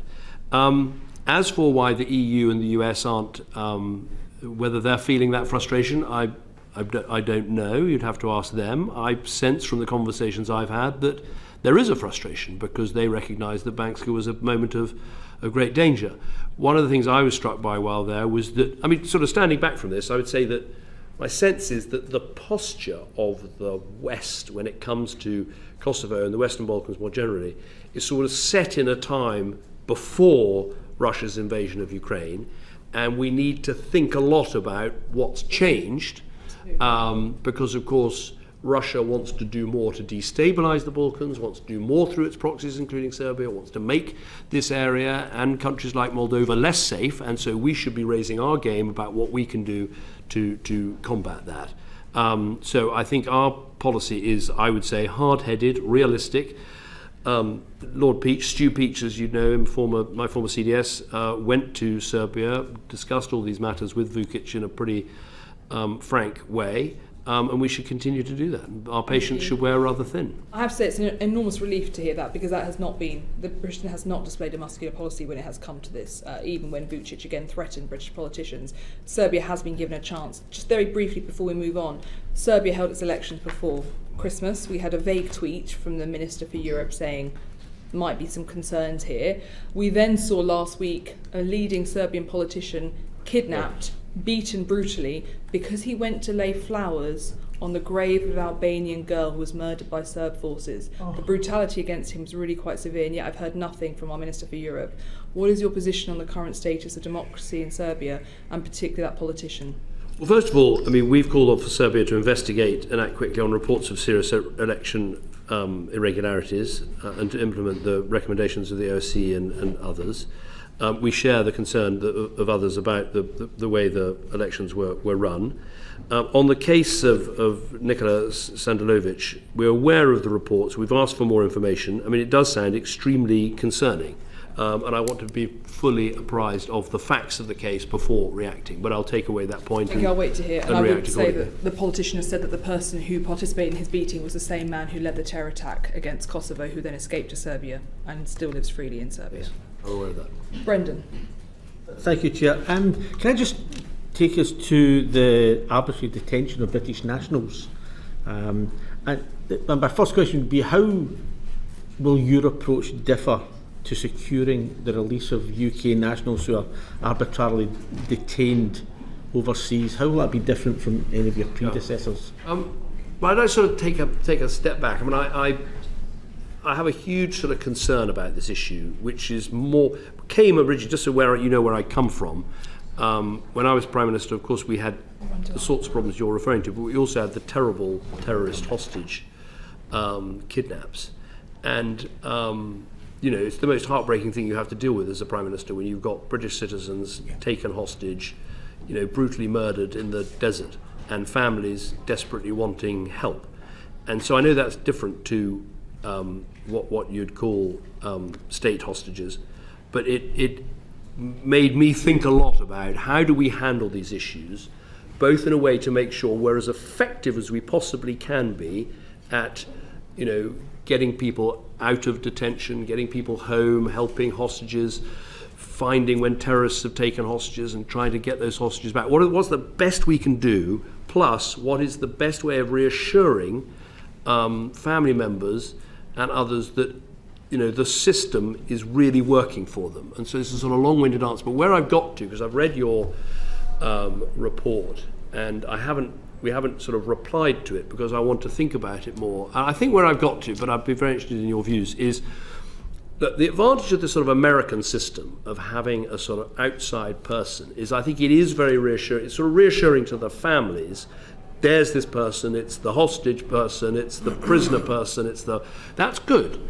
But is it actually as effective as a really deep case-by-case analysis, working out in every case, using the whole of government, all the resources you've got, all the diplomats and all the expertise? And I think there's something between these two. I think when you look at our record, I don't think it's fair to say that we are sort of less good than other countries. I think when you look at all the cases of detention, including from the most well-known and famous all the way down to others, I think we've got quite a good record. So what I'm interested in discussing with officials, but I'd love your input, is there something which is sort of best of both worlds? We keep the case by case, keep the deep, thoughtful work on how to work each individual case, whether you want publicity, whether you don't, whether you want contacts, whether there are trade-offs, all these questions. But then having someone who is a sort of named person, possibly within the department, but possibly from assistance from outside the department, that that families know there's not just the minister that's dealing with this, there's this person inside the institution. So that's what I'm looking at, but I'm very interested in your views. Having said that, I mean, David Rutley, who's the minister who does this, he looks at these cases every month. He's incredibly diligent, and I want people to know that these cases get a huge amount of attention. But that's the way I'm thinking about it. I suppose the obvious question then would be, do you think if you are the family of Ryan Cornelius or Jagtar Singh Johal, do you think that the current system is working well for them? Yes, I do, in that if you take those cases, we look at them regularly, we meet with family members, we discuss them between ministers and officials. A huge amount of work goes into them.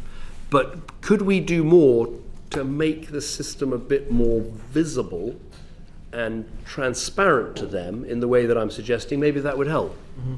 I mean, in the case of Jagtar, for example, The UN working group has said he has been arbitrarily detained.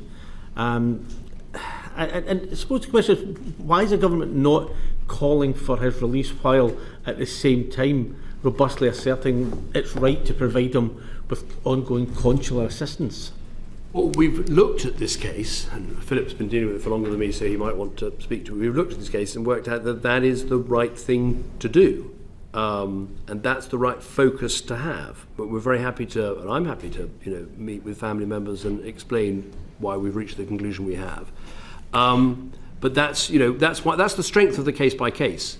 Is you've got to try and ask yourself, what's the most important thing, whether it's consular access, whether it's calling on the Indian authorities to take this step or that step or what have you. So that's what we do. I know the families are very keen to meet you, and I'm delighted to what you said there. So it would be acceptable then to contact the families and arrange a meeting between yourself, or your department and the family of Jagtar. I'll certainly have a look. I mean, I've got the list of some of the most complex cases with me. This one I've already discussed with officials, and I know that, as I said, Minister Rutley is the minister who deals with all of these important consular cases, because it's important to have one minister. But actually, in this case, Tariq Ahmed has also been very involved in this case. So I'm happy to have a look at it. Sorry, can I pick up on that briefly? Yeah. Apologies. When we've had evidence in the past, David Rutley's consular minister has not looked after the cases. It has sat with the geographical minister, not with the consular minister, to the point that on the first day of Vladimir Kara-Murza's trial, when David Rutley appeared before us, he'd never heard of Vladimir Kara-Murza. So has it now shifted under your leadership? Before I put my foot in it, Philip, do you want to explain? There's been no change. So what the fund is describing is every month David Rutley, as the Minister for Consular Affairs, sits down with Jennifer Anderson, who you know is Consular Director, and they look in the round at all the high-profile cases. The cases technically sit the individual the cases go to the General Minister because they're, in a sense, best stable. So we're not describing a change in that regard. Yeah. Thank you very much. But my point is there might be an additional structural thing we put in place to try and get some of the best bits of the US system without getting what I think can be a disadvantage. Because what you don't want is ministers to go, oh, it's all dealt with by this other guy. So I'm trying to get the best of both worlds. Well, we look forward to discussing it more. Go on, please, Brendan. Very briefly, one last question about the situation of Jimmy Lai. Yeah. I know that, I understand that you met with the family, Yeah. but did you consider, given that Mr. Lai is a UK national, is his detention a wrongful act against the UK, and why does the government accept China's position that the Vienna Convention does not apply to dual nationals?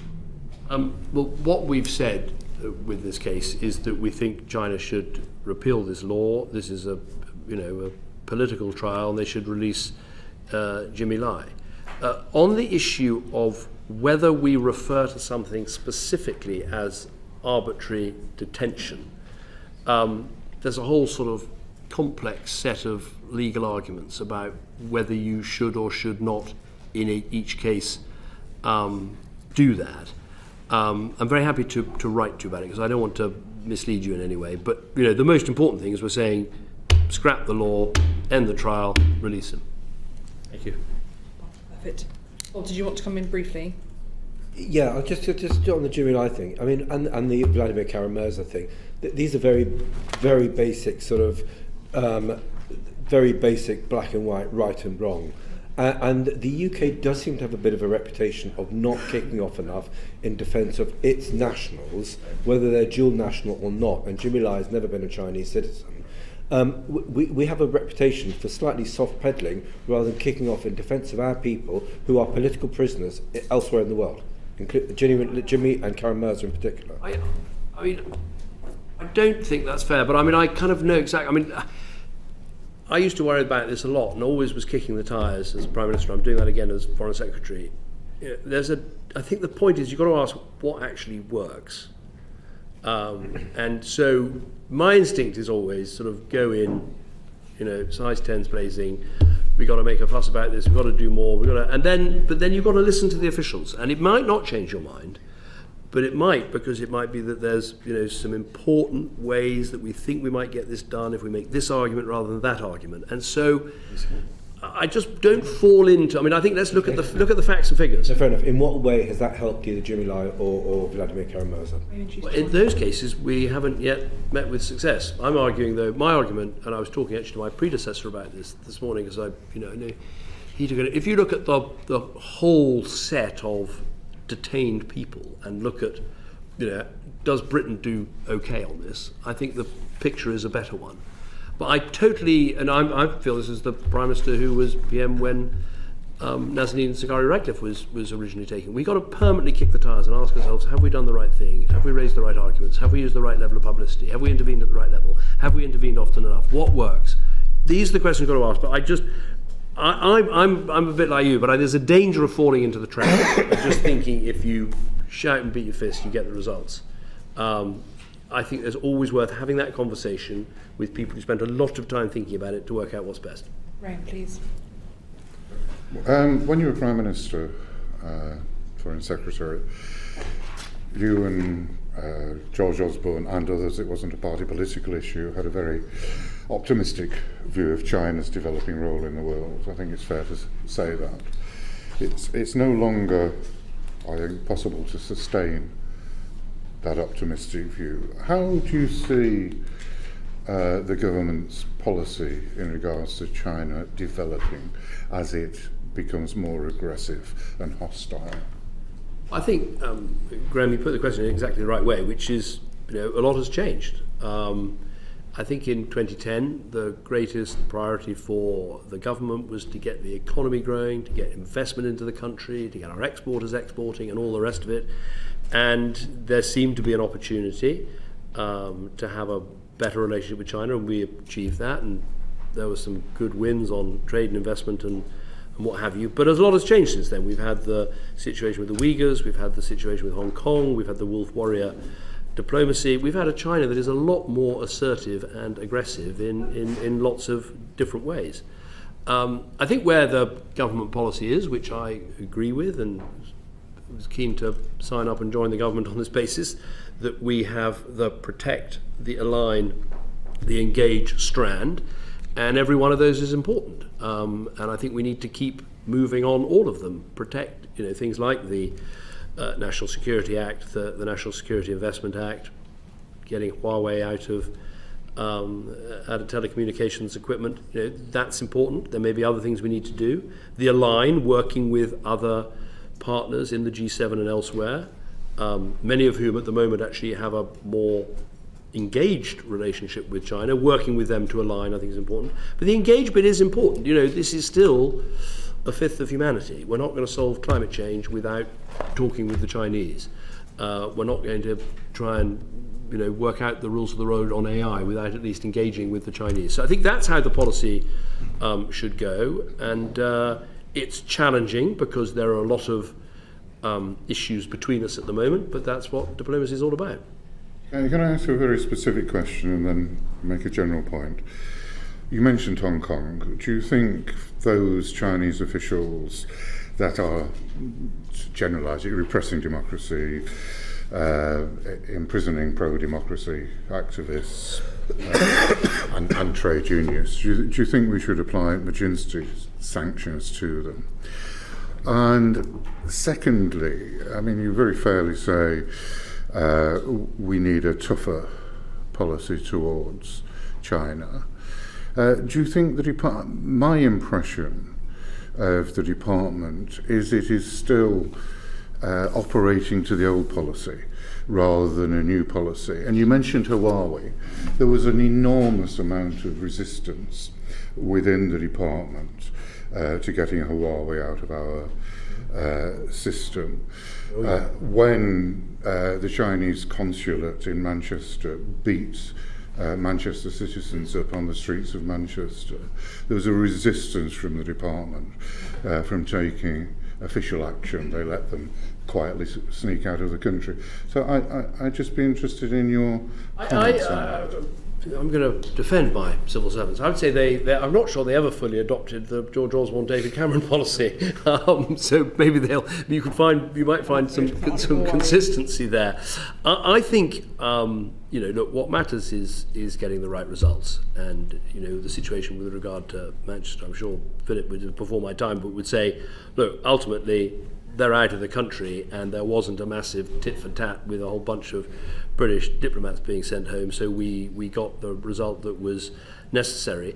On Huawei, look, it was difficult because it was one of the few things that after leaving office I actually asked for a sort of proper briefing about, because the advice changed quite radically from about 2015, when I think I last was discussed it as Prime Minister, to 2017-18 when it happened. And so I wanted to understand what had changed, and perhaps we might need a more private setting to go through that. But I don't think there was any resistance in the Foreign Office. The situation had changed.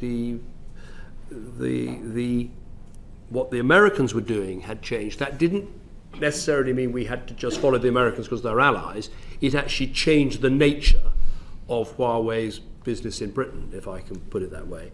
So I would say the department is a lot of people who understand China very deeply, who want us to have a relationship that can bear a load and can deal with things like climate change and make sure that we have diplomatic relations. But there's no naivety. I don't sense any in the department naivety towards this. They know that China has changed in the last few years and become more assertive and more aggressive, and that's why the protect part of the policy is so important. I'll try to get to the same point by asking a different question. You were very generous to your predecessor in your opening remarks. Can you name a single benefit that came from his recent trip to Beijing? Yes, I can, in that I think that his, most importantly, I think his Mansion House speech was excellent. I mean, I think it really is a good speech on Britain's relationship with China and the difficulties and pitfalls and problems and how we should approach it. I think it's really good. And look, we have a situation in our relationship at the moment where we do need to have a relationship where we can discuss climate change, AI, trade matters about, where we have a proper dialogue. The way to be able also to raise these cases, whether it's Jimmy Lai, whether it's other things, is to have a dialogue at a decent level.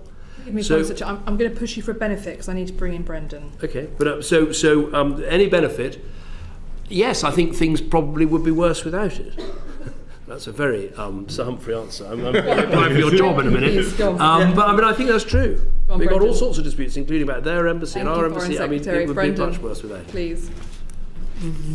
Do you agree with the Parliament's Intelligence and Security Committee, who said in their China report last year that it is possible that David Cameron's role as Vice President of the £1 billion China-UK Investment Fund was in some part engineered by the Chinese to lend credibility to Chinese investment as well as to the broader China brand?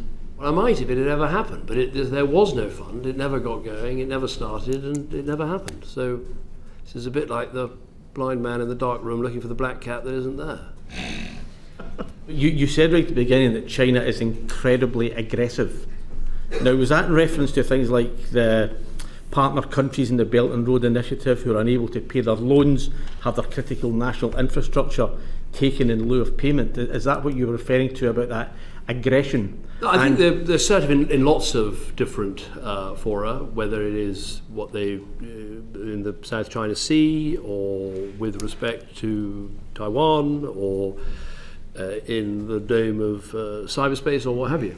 Yeah, but you have been a friend of China up until very, very recently, and just weeks before becoming Foreign Secretary, you spoke at an investment event for Port City Colombo, whose main developer is owned by the state-owned company based in Beijing.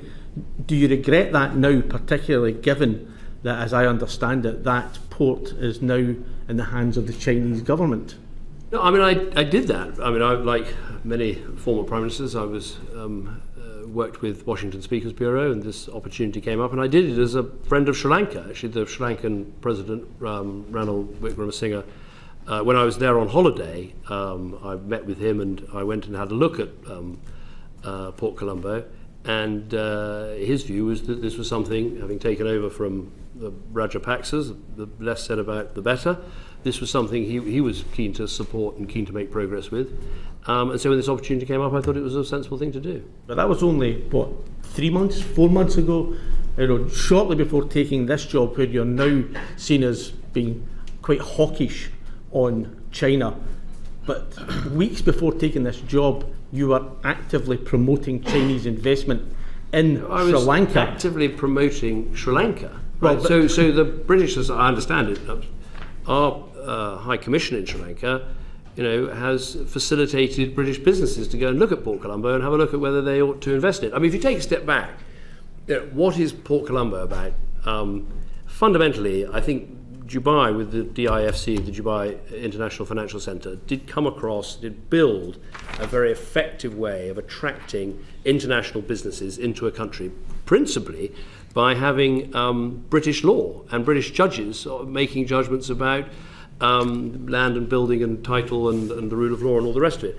And many other countries, including Sri Lanka, are trying to copy this model. And my advice in the speech, hang on a second, 2 seconds. The speech I gave was that the more you can copy DIFC, the better off you will be. And that was the why question I did isn't that. about the substance, the question is about your interest. And you said that you're doing it as a friend of Sri Lanka, but Sri Lanka's investment minister said the decision to have you speak was taken by the Chinese company. It wasn't a decision made by the Sri Lankan government. Well, the decision to have me speak was a decision I made when asked via Washington Speakers Bureau, and the event was organised by an accountancy firm based in Sri Lanka. Promoting the Belt and Road Initiative. No, promoting this particular project at the request of the President of Sri Lanka. Your words were the Belt and Road Initiative will bring new opportunities for bilateral cooperation.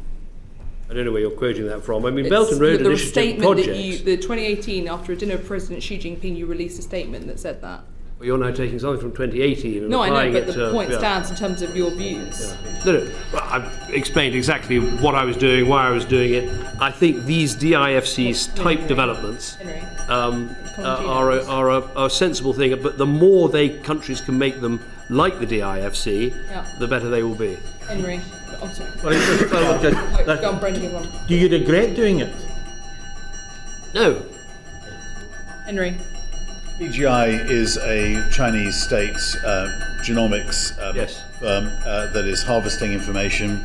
It's used by the NHS, private medical providers in this country. The US has deemed it a military threat and has imposed restrictions on its activities in the United States.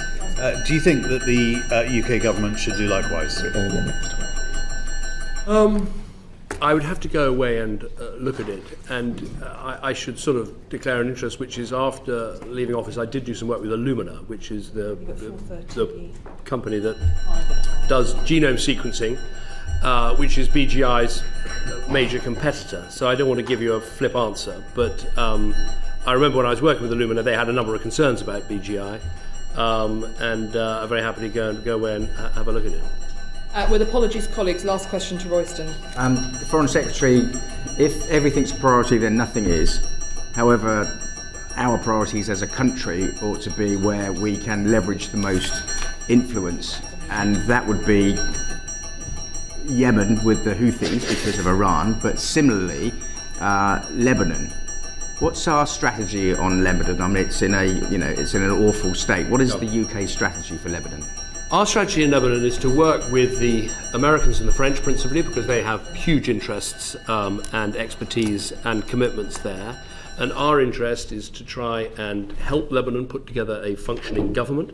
Our interest is to build up the Lebanese armed forces, who we spent a lot of money and time training. Our interest is in getting Hezbollah to move north of the Litani River. Our interest is to try and get the border properly demarked, and our interest is to try and get UNIFIL and Lebanese armed forces into the south of the country so that you can have some security, some stability, and the chance of there not being an escalation. Now, it's very easy to say all those things, but it's extremely hard to bring them about. But that's that in as much as there's a plan, that's the plan. Every plan needs to start with a single step, but that's what we're going to try and do. Have we had a single step so far? Yes, we have. I've met with the Lebanese Prime Minister twice. I've only been doing this job for a month, so I've met with him twice. I've had conversations about this with the French Foreign Minister, with the Secretary of State in America, and with others. It's obviously a time of very high tension in the south of Lebanon, so quite difficult to get these single steps, but starting to work out who will fund the Lebanese armed force expansion, who can contribute to UNIFIL, how do you bring Resolution 1701 back to life, how do you start taking these steps? A lot of work is being done on that right now. Wonderful. Thank you. Brilliant. Foreign Secretary, thank you ever so much. We're in particular grateful for you undertaking to look again at our report on hostage taking, and we look forward to further sessions. I'm sure you'll be coming back to us once the Procedure Committee has reported, but we are very grateful to you both for taking the time. Thank you. Have a happy Thanks very much. Order.